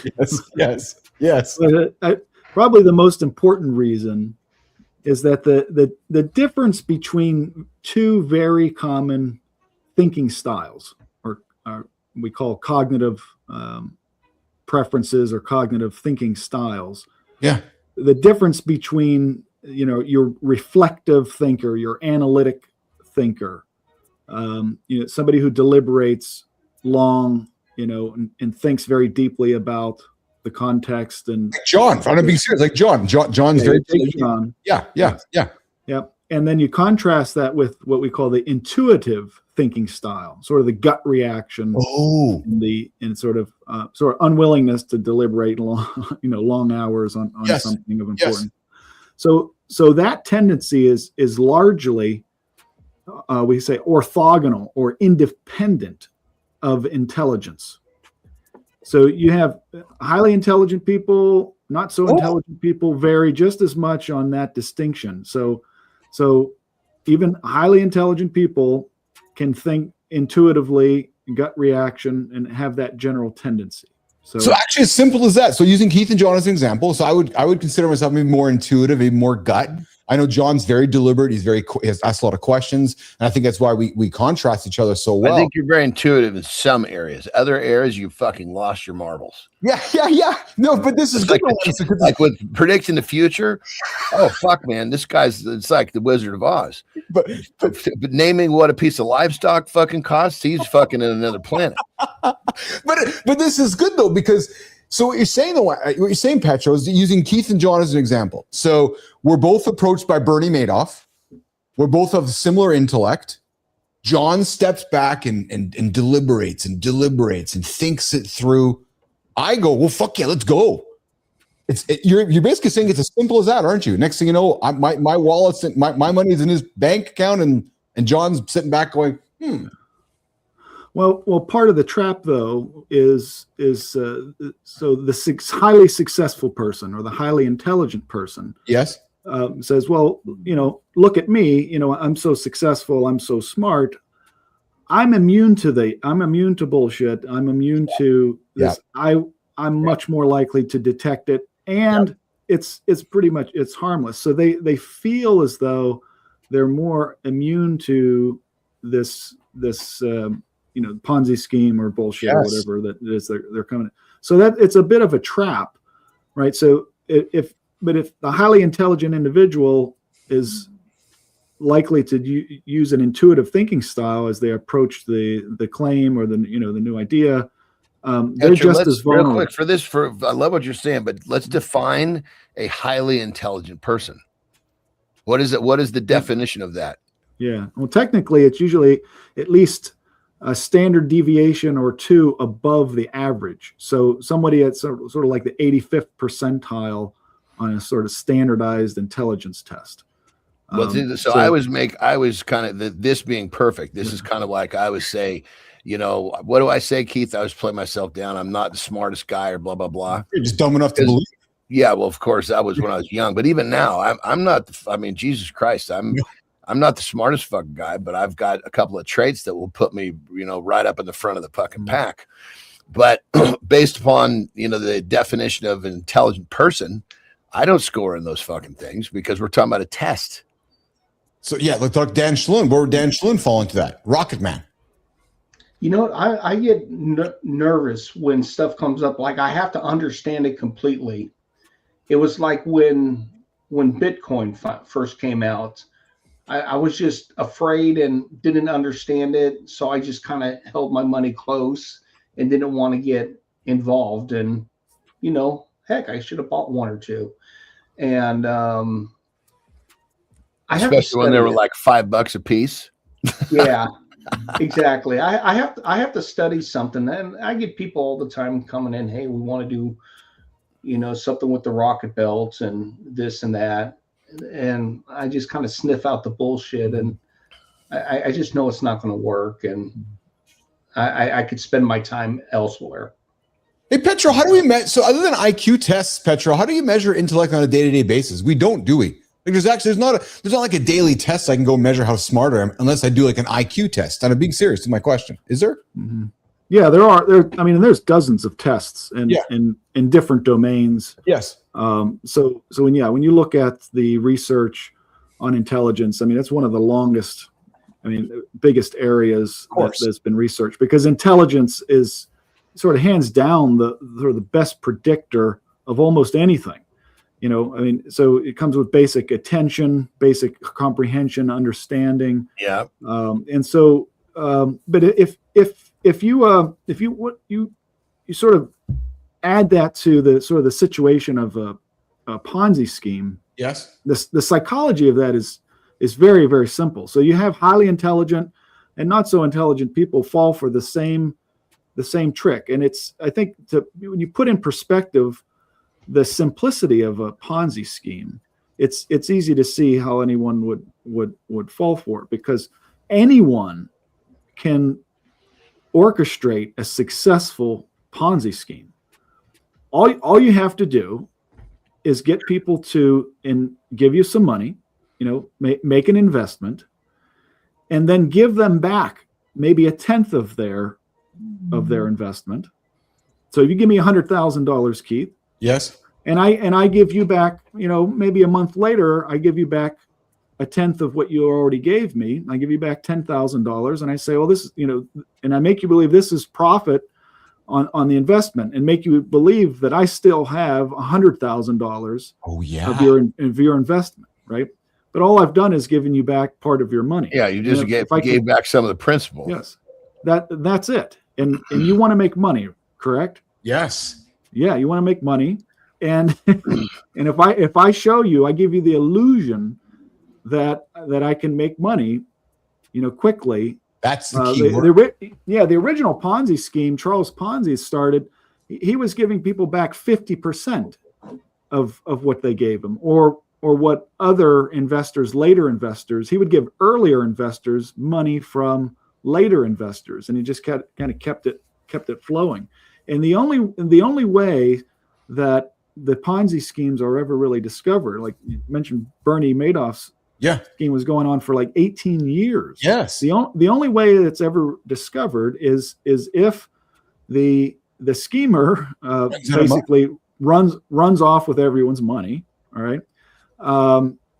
Or too many investors ask for too much money back and they can't fund it simultaneously. Yeah, exactly. When people had asked for like $7 billion back from Bernie Madoff at a particular time, and he only had $300 million left in the bank. He had already spent much of what was invested. But as long as you can convince people that you're giving the money that you're actually giving them, because even Bernie Madoff, I mean, his hedge funds was returning money, dividends to investors, but it was the money that was just coming in from other investors. There were no actual investments actually being made. And so you had, if you take a look at the primary group of, he had, I think over like 2,000 people in investing in Fairfield Century fund. They were very successful people with a lot of money and generally of high intelligence. But all you need is a desire to make money, to profit, and a little bit of an illusion that can actually be done. You don't even need credibility. Most people didn't even know. The illusion is the key word there. It's the illusion that Lundell did. And then when you concoct a little credibility, like Bernie was in the game long enough that he had a lot of credibility because nobody got a sniff of what he was doing. Yeah, but when you go back and you see the most investors never even heard of Bernie Madoff. They didn't in the beginning. They didn't even know. They didn't even know of him. All they saw was that, oh, look at the scoreboard. We're making 1% a month, or 12% per year. And this illusion that their money was still there, making money for them was all they needed. I mean, so I would bet on, if I was picking quarterbacks, I would pick Tom Brady based on performance, right? And my expectations that he's going to perform. I don't need anything else. I just look at the scoreboard. I don't need to know anything else. Just look at the performance. And oftentimes with a Ponzi scheme, that's just an illusion. Yeah, we're talking illusions and Ponzi schemes with myself and Dr. John Petrocelli, John Anderson, and our guest today, the Rocket Man himself, Dan Schlundell. So I got a question for you guys. Growing up, we're all very similar ages here. Petro, starting with you, which Heather were you? Which Heather? Yeah. Locklear or Locklear or Thomas? I was thinking of another Heather, actually. Yeah. Which poster? Which poster? I'm thinking of my high school homeroom. Jimmy, I gotta go there. Yeah. Jimmy, let's throw it up there, man, because this was a famous poster. So I had this poster growing up, and there was two Heathers, Schlundell and Johnny. There was Heather Thomas and Heather Locklear. And Locklear. Yes. So this was Heather Thomas. She was part of Fall Guy, Lee Major. She did not have the same kind of career that Heather Locklear did, but this was basically her career, was this one poster. Yeah, that's it. That's the Heather Thomas of 20. You can always count on Keith to get caught up in the fucking in the pop culture. He's always going to bring that. That's good stuff. I'm pulling the stuff up here, and hey guys, and John, Dan, Petro, before you guys go.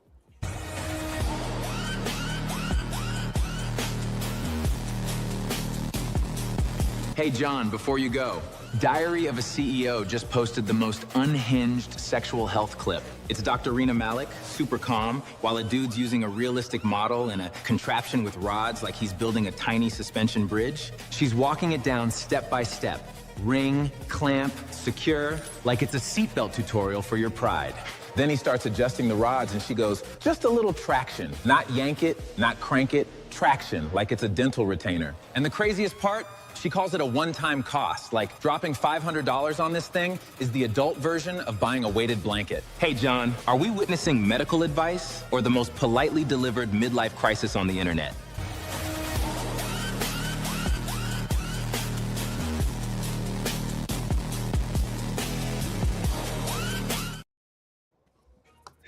So, urologist Dr. Rena Malik is demonstrating a penile traction device. Evidence from small studies, Petro, show that traction therapy can yield modest length gains. Johnny, 1 to 2 centimeters with 4.5 hours, Schlund, of daily use for months. So if you have Peyronie's disease or short penis, you actually could to buy this device, and it will help you lengthen your penis.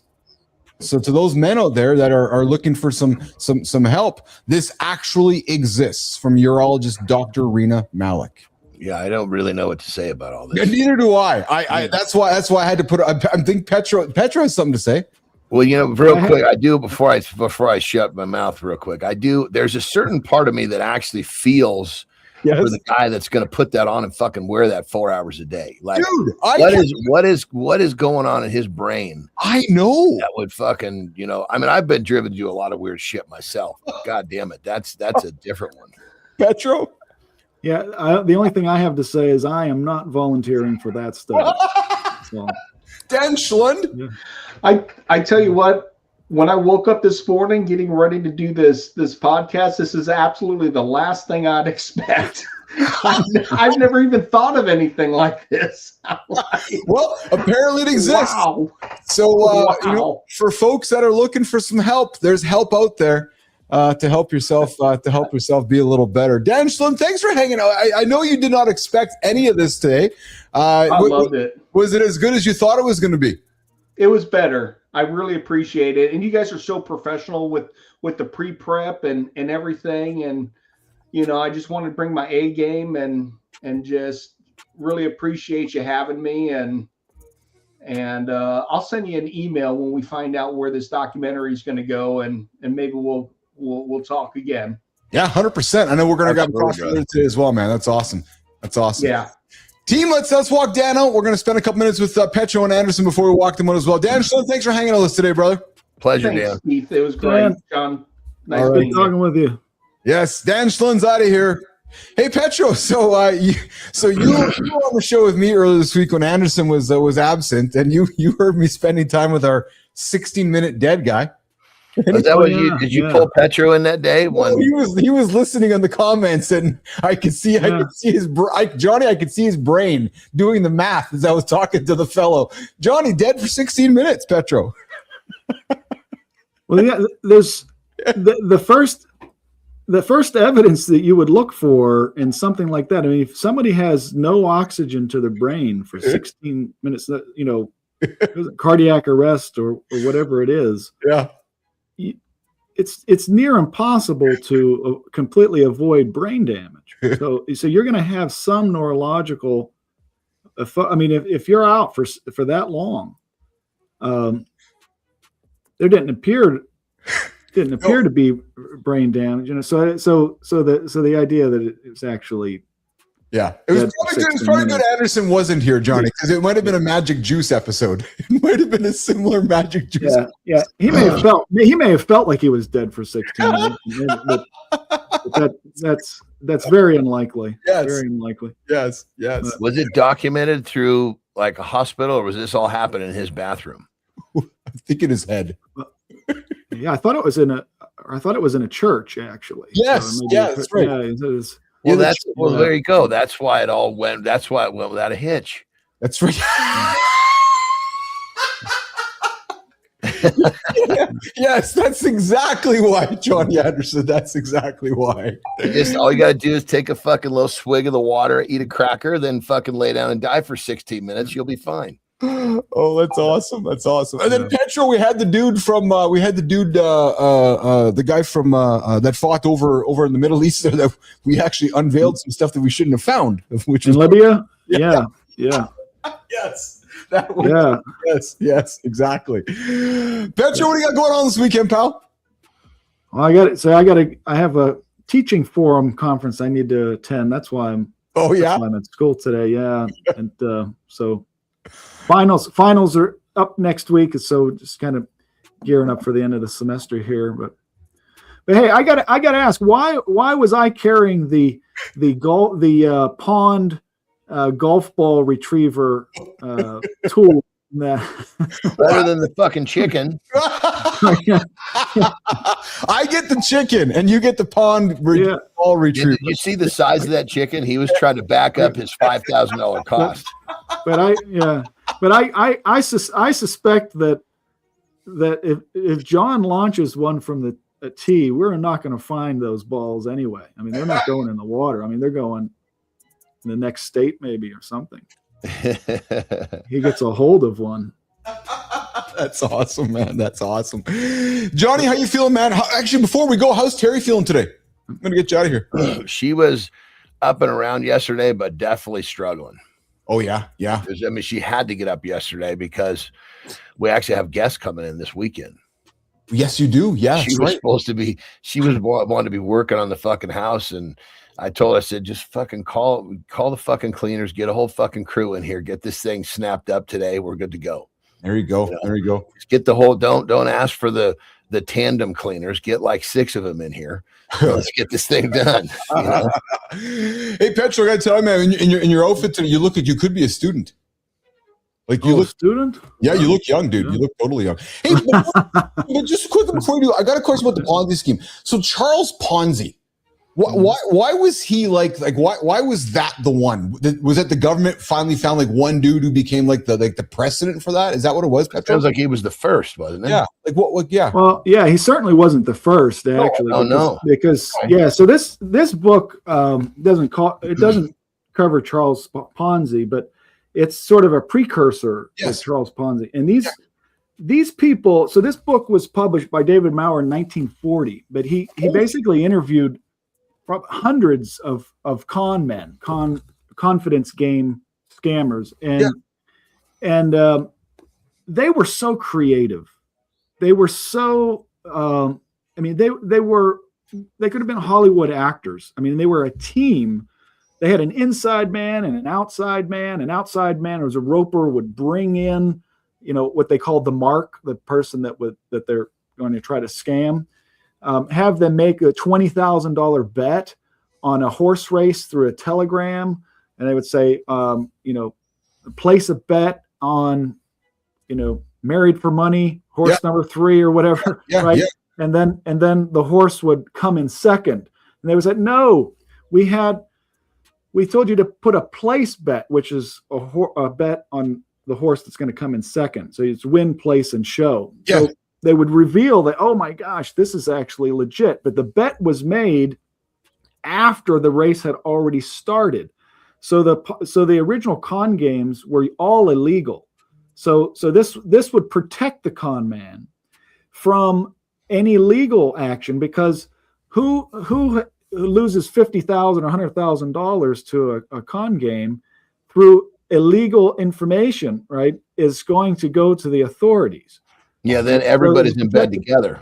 Yeah, right. But they would basically set up in a sort of an abandoned warehouse. Like half of it was like a bank, half of it was sort of an area that you could make bets on horse races, or all kinds of things. And it was a whole production. They would have like 30 people all kind of working together, and they'd be working together for maybe 2 or 3 days, and then they would split and run, to California after, at some point. But it was all orchestrated Well, and this was happening like in the 1910s and the 1920s. Very, very creative productions put on. The Ponzi scheme is just a sort of a simplification of that. And I guess Ponzi just became very, famous for the amount of money that he was robbing people from, because giving people basically back 50% of what they invested, or what later investors were giving actually back to earlier investors. Interesting. So I think it's also maybe just the name that just became. Doc and Ponzi schemes with Petro and Anderson. This morning, I'm Morning to the Live with Keith, John, and friends. John, I'll get you out of here. I know Ben's patiently waiting for you, and you're on your way. You have yourself a good weekend, my brother. You got some company coming in. I hope you're feeling better as the weekend goes on. Yeah, there's no question. That was. I don't like being sick. Here's the thing. I don't know that I really got sick, but I've been teetering on it. That's for sure. Yeah.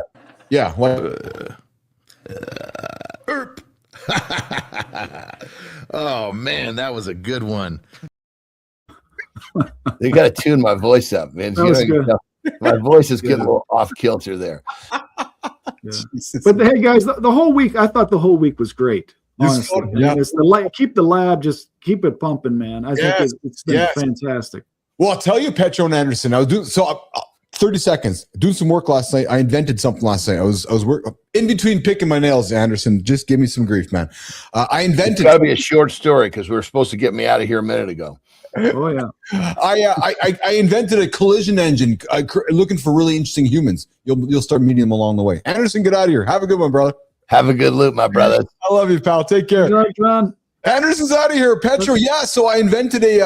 I'm calling it a collision engine, and you'll appreciate this. So, what it's doing is it's finding humans that the further apart that they are, that's obvious, would make them a more interesting guest for the show. So, for example, an 82-year-old person that ran a marathon, interesting.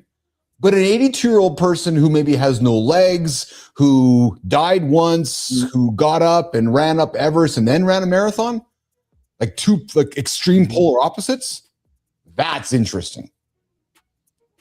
So it's like taking these very opposite things that don't belong, finding them, bringing them to the show. Yeah. Like the idea. They're out there. They're out there. Like the idea of a collision, right? Where you're like, wait a minute. That guy worked for the KGB for 30 years. Now he's making pierogies in a bake shop in America. Like, who is this guy? Yeah, right? What kind of stories, right? So working really hard to kind of create a moat, Petro, around the idea of what is interesting. Right? Yeah, I love those stories, though. I love those stories. Me. These people that maybe they strike it rich in the stock market, but then they become kindergarten teachers. Yes. They decide, you know what? I'm gonna pack it all up. The dude we had on our show, Dan Schlund. Like so the guys impersonating Michael Jackson, the guys impersonating who were like, what? So when I know you and I were watching those shows on the Super Bowl back in the day, and that dude was just on our show, you're thinking, oh, right. So that's interesting to me. Like, why do you go buy a rocket pack? Like, what makes you wake up one day going, okay, I'm going to become Rocket Man? What? Oh, absolutely. Yeah, we definitely need an Evel Knievel kind of guy again, or you remember who was the guy that was he sort of it wasn't Evel Knievel, it was Super Dave. Remember Super Dave? Super Dave Osborne, yes. Yeah, Super Dave Osborne. We need some more of those guys. Oh man. Super Dave Osborne, what show was that? He was part of a bigger one. Wasn't Super Dave Canadian? He is. I don't know. It may have been, but those guys were always. Dude, that's fucking classic. Talk about collision. Oh man, that is classic. Oh, I love that show. Yeah, and so his skits, and he was always have his dummy. Oh man, that's good. So I know anybody paying attention to us would know who Super Dave is. 100%. That's good stuff. That's good stuff. Petro, thanks for hanging out with me for an extra few minutes, brother. Hey, loving it. Me too. Thanks so much. Take care, pal. With you. Talk to you soon, pal. All right. All right. Love for Petro. He's going to get out of here. Good morning, everybody. You're left with me. Yes, you're left with me. Yeah, you're just left with me. Good morning. Mornings in the Live with Keith, John, and friends. We go live right here, 8 o'clock Eastern time on mornings.live. Myself, John Anderson. On Fridays, we got Dr. John Petrocelli. And on Tuesdays, we got Brianna Bass. And if you guys haven't checked into the show yet, my invitation goes like this. Go check into the show. Mornings.live. Take a picture. Give us your status. Check in. Build your streak. Show some proof. And maybe this is the first step to helping you achieve your big, audacious goals by spending some time with us on the big show we call Mornings in the Live with Keith, John, and friends. I already got a morning focus. The monologue today, we are not building a show. No show here. Nope. Show's too small. I got no interest in building a show. Zero. A habit with you. And we're going to talk about it in 51 seconds. We're not here to entertain a scroll. We're here to build a return. This morning counts. A show gets applause. A habit gets obedience. If we want change, we earn the morning. We hide behind, I'm busy. We call it life. But it's drift, wearing a calendar. Drift costs us years. It costs our health and our patience. Then it shows up in our marriage and our kids. We don't wait for motivation. We choose a time, we show up, and we keep the promise. So listen close. Keith's about to draw the line between content and commitment. If we've been coasting, this will wake us up. Don't watch this like a clip. Take it like a contract with ourselves. If we want a stronger life, we start with a stronger morning.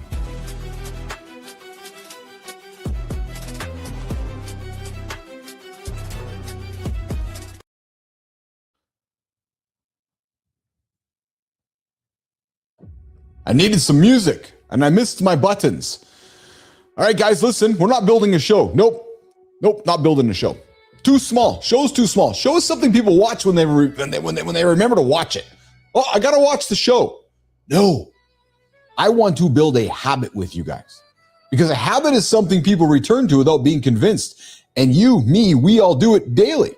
That is a significant difference. When I'm talking about people who are building their podcasts, their conversations, or whatever they're doing from a marketing perspective, you know, I see the lights go on in their head when I say to them, and they say to me, "Hey, Keith, why are you doing a morning show daily?" I'm like, "I'm not. I'm building a habit." They go, "Oh." I go, "Yeah, it's a habit." They go, "Oh." I go, "Yeah, it's fucking a habit." Because if you can get into somebody's habit first thing in the morning, good as gold, right? Building a coffee shop on the way to somebody's work, having a gas station on the way to somebody, just somebody stopping in along the way. And here's what I see. Most people, what I observe in media, are trying to win attention one piece of content at a time. Okay, I'm gonna make a post, I'm gonna post it. One clip, one post, one thumbnail, one viral moment. Randomly posting them. One little hit before the feed buries it and underneath the next 1,000 things screaming for your face. That game, I think, is exhausting. It's a game I'm not interested in. Attention, super slippery. Win it today, lose. Good for you in your viral clip. Like, okay, 8,000 million people saw it. What happened? Did they come back? No. Okay, good for you. Like, I don't know. Would you rather have a viral clip that goes to 1 million fucking people, or would you rather have 10 people show up every single day for the rest of your life? I don't know. I would rather have a consistent stream of people coming in regularly. Yeah, true story. So, you think attention's slippery. You win it today, lose it tomorrow. You get the view, you still don't matter. You go viral, still not be trusted. And I know we're swimming upstream with this one. You can have reach and still not have a relationship. It's fascinating to me. Everybody wants the viral. I want to be seen by 38 gazillion people. Yeah. Well, I don't know. And that's why I believe we collectively, you, me, all of us here on the show, Petro, Billis, Good Time, Austin Powers, Anderson, Schlund, we're all doing the same thing. We are building something more valuable, a rhythm, a place, a daily return, a morning habit for all of us.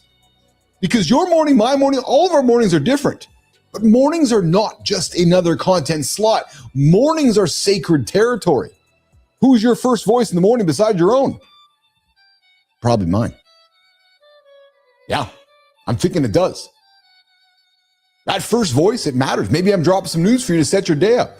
That first thought matters. The first emotional hit of the day matters. Before the inbox, somebody else's tasks get to you. before the headlines get to you, before the algorithm feeds you nothing but outrage throughout the entire day. That is why I love the power of the morning, because there's a window, and what enters that window shapes the day. Whether it's Keith and John setting up some positive dialogue to get it going, or some negative crap to send you in the side direction, that window, that's the opportunity. Not the content. No, it's the habit. Not the audience. No, it's the community. True story. Think about that for a second. Not the views. Okay, I got 1 million views. How many returned? None. Return is the real metric. Return is the real metric. Who comes back? Who builds you into their life? I know who does.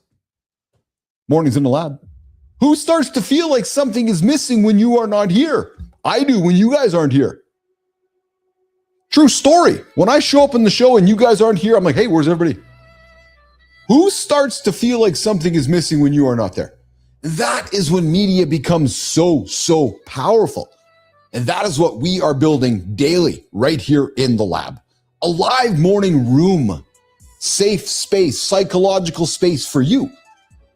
For you like Dan, for you like Petro, for you like Good Time, for a pace to start the day sharper, stronger, more awake, and less alone.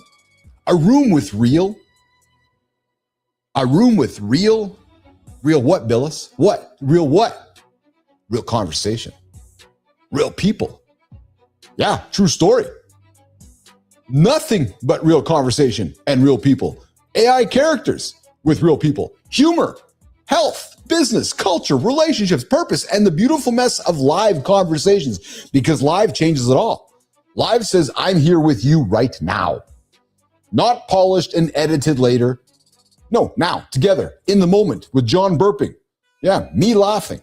Right? Trust is built through the repetition, through the errors, through the mistakes, through the fuck-ups, through Jimmy pushing the wrong button and all of us going, Jimmy, what are you doing, man? That's where the trust builds, because it's real. The room we are in, developing our own language, our own cadence, our own inside jokes, our own standards. This has not become a show anymore. This is a ritual for you, a ritual from you, a ritual for all of us. And rituals, we know, men, stronger, much stronger than content, because content, fuck, man, it competes for attention. Rituals, they become part of our identity. This, nation, is why the morning is the most valuable piece of media real estate there is. And nobody, and I mean nobody, is coming after it except for us. If you become part of someone's morning, you are not just something they've watched. Nation, you are a part of how they prepare to face the day. I'm going to tell you guys something. When I'm making this show every single day, I'm thinking about every single one of you motherfuckers. I am. I'm thinking about you, Charlie. I'm thinking about you, Petro. I'm thinking about you, Austin, you, Sully, you, Rico. Why? Because I'm thinking about how I can help you guys get your day started with the kind of conversations and content that we all like. This is our show, our ritual. And you are part of how I prepare for us. Our show, our habit together. That, my friends, is different. That is deeper. That is earned. Think about that. And for Gen X men like you, like me, guys, I hope I'm right when I say this. This matters. Because a lot of men waking up and carrying more than they can say. They don't want to talk about, did they pick or clip their toenails? They have money pressure. They have health pressure, marriage pressure, work, aging parents. We all got aging parents. Our kids are getting older than ever. Our bodies are changing. Careers are changing. Culture's fucked up around us. And most men do what men have always done. You know what you guys do? You do it like I do it. And you don't talk about it. You get up and you carry it quietly. But quiet doesn't mean it has to be easy. And strong does not mean untouched. So what happens if there is a place every morning that we collectively have created that says, come in, wake up, laugh a little, think harder, get honest, get moving. Because I know you, like me, you are still in the fight. And that is what we are building together, nation, a daily ignition point, a room where men can return before the world gets its hands on you. Because, guys, the world is coming. The show is over. Your inbox is full. That bill, it's around the corner. The noise, is all around you, those problems adding up. So the question you have to ask yourself is this: what gets to you first? If the first thing that gets to you is panic, your day is panic. If the first thing that gets to you is comparison, you're going to carry that inadequacy the whole thing. But if the first thing that gets to you is Jimmy, is Kai, is Keith, is Neiman, maybe it's a little bit of humor, truth, or brotherhood from Petro or for good time, and a little bit of fire, that changes your starting point and my starting point every single morning. And sometimes, nation, the starting point is everything. That, my friends, is why the clip is not the mission. The feed is not the home. The viral moment that we're striving to get is not the asset. The asset, guys, it's so fucking obvious, but not to everybody else. But the asset is the habit. The habit. The asset is our room. The asset is our relationship. The asset is the fact that every morning at the same time, 8 o'clock live, people know where to find you, know where to find me, know where to find us. That, my friends, is how trust compounds. That is how community forms. That is how network gets built. Not through one massive viral moment. No, through daily rituals, through a daily return. Everyone wants the breakthrough. Everyone wants the shortcut, but nobody wants to put the repetition in. No, they all want the audience, but nobody wants to earn the habit. I'm too happy sitting in the stands, and that's okay. But the consistency, that consistency is the signal, because it says this is real. This matters. We're not passing through here. That, my friends, is mornings in the lab. It's a room.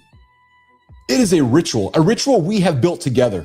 A morning habit for men like you, men like me, who were tired of starting the day alone with a phone full of noise. You know what it's like.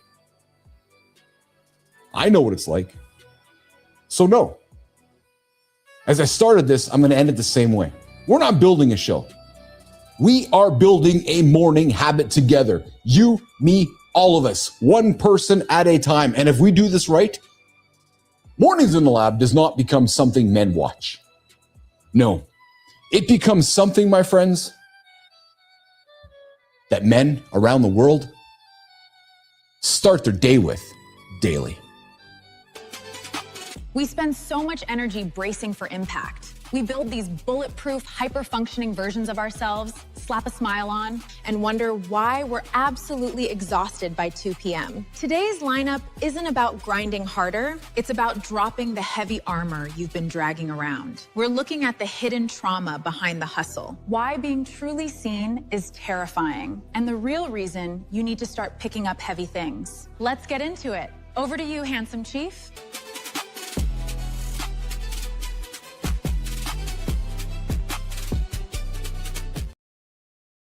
Petro says, forgot to say to KB and JA, it's still your MFing set.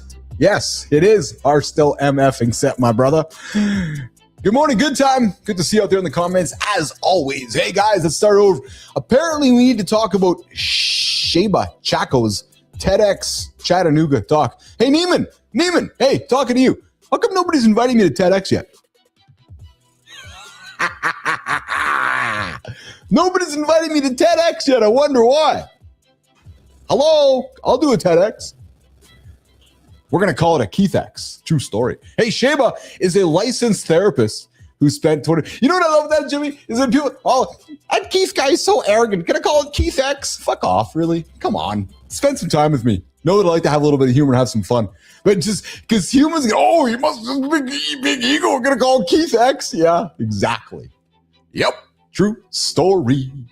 Hey, so Sheba. Is it Sheba or Sheba? I had a dog named Sheba, so I'm a little bit confused. Sheba is a licensed therapist who spent 25 years trapped in high-performing anxiety, masking a childhood where failure wasn't an option. Her revelation? Yeah, she had to go to a TEDx talk. No, sorry, Sheba. Imposter syndrome isn't just insecurity. It's a neurological survival response wired by past trauma. Fake it till you make it. is garbage advice because we're fighting a body level alarm with a brain level hack.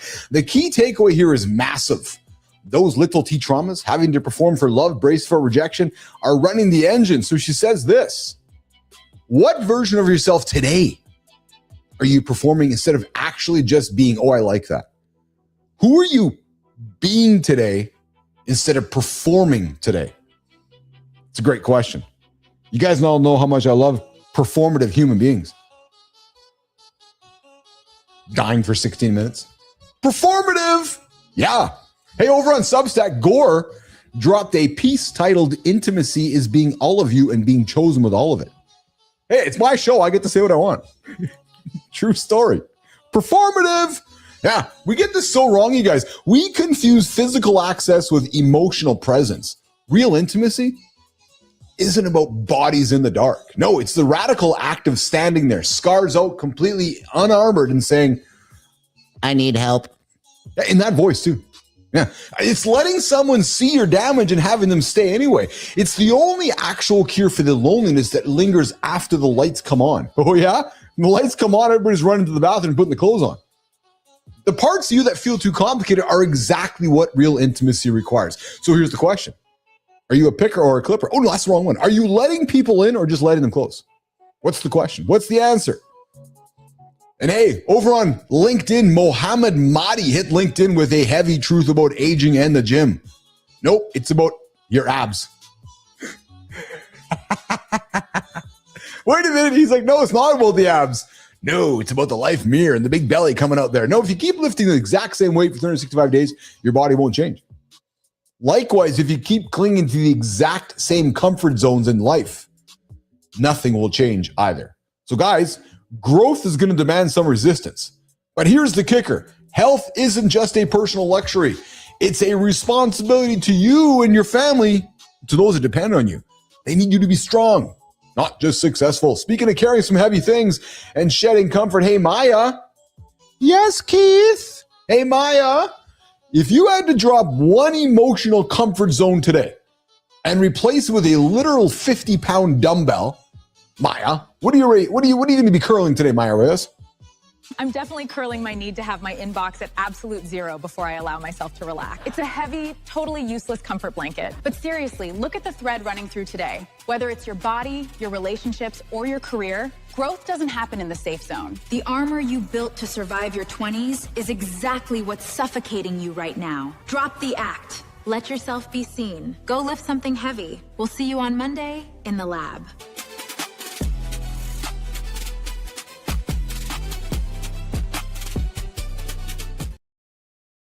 All right. Wrapping up a Friday, another week, big week in the lab. Just got a text from our very own Good Time. Just trying to get it up here, Good Time. Oh, there we go. Oh, dude, what's that? Oh, dude. Oh, Jimmy, I got to send this to you, man. Holy fuck, this is so cool. Charlie, is this yours, man? Jimmy, I'm sending it to you right now, pal. Holy fuck, that's really slick, man. We all got to see this. Yep, we got to see this. No, Charlie's not naked on the toilet, you guys. Good Time is sending me appropriate stuff. 100%. This is really slick, man. Oh, yeah. I got to get me one of those. Check it out, Jimmy. Let's put it up there, man. So Charlie just sent me a really slick picture. And it looks like it is an old school television plugged in with an Atari. Yeah. And a joystick. And it looks spec-freaking-tacular. Yes. Charlie, I might be sending you my credit card. You got to send that to me, man. That is freaking cool, man. So is that actually a TV there? That's awesome, man. Little, dude, that is freaking cool, man. Oh, I love that. Good old Atari 2600. That's awesome, man. I love it. That looks so freaking awesome. Charlie's sending us some images from the homestead. That's so cool, man. I appreciate that, Charlie. All right, guys. Well, listen, I had a lot of fun with you guys this week. I hope you guys had as much fun with me as I had with you. We had a great week of guests, everything from dying for 16 minutes to Ponzi schemes with our very own Dr. John Petrocelli. Had a great conversation with Brianna Bass this week on Tuesday with No Safe Words. Man, we had Dan Schlund here today, the Rocket Man. We talked picking toenails, clipping toenails. And we talked men with short penises who want to grow their penises. Hey, man, we had a lot of ridiculous conversations on the show here today. Sullivan, good to see you out there. Rico, good to see you out there. Hope you guys have a great weekend. We had some dead guys on the show this week. Man, just a whole interesting week of great stuff. Let's see here. So next week, I know we got a bunch of great guests coming up on the show next week as well. Let me have a quick look here as we get through the weekend here. Just having a quick peek here. Monday, we got Mike Seneca. Yes.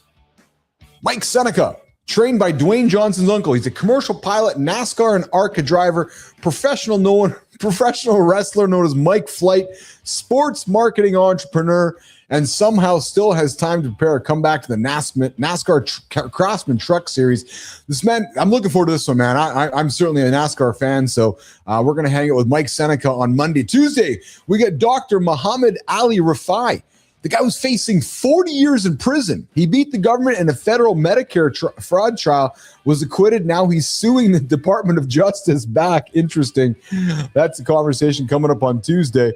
So, guys, we're going to have a packed week of great conversations after a weekend of fun. I got my daughter's recital this weekend and a bunch of work to do for the big show. All right, guys, thanks for everyone who checked in this live all week and so forth. And if you guys listen to the show on demand, come hang out with us live, 8 o'clock Eastern time. Have a great weekend, everyone, and protect your place.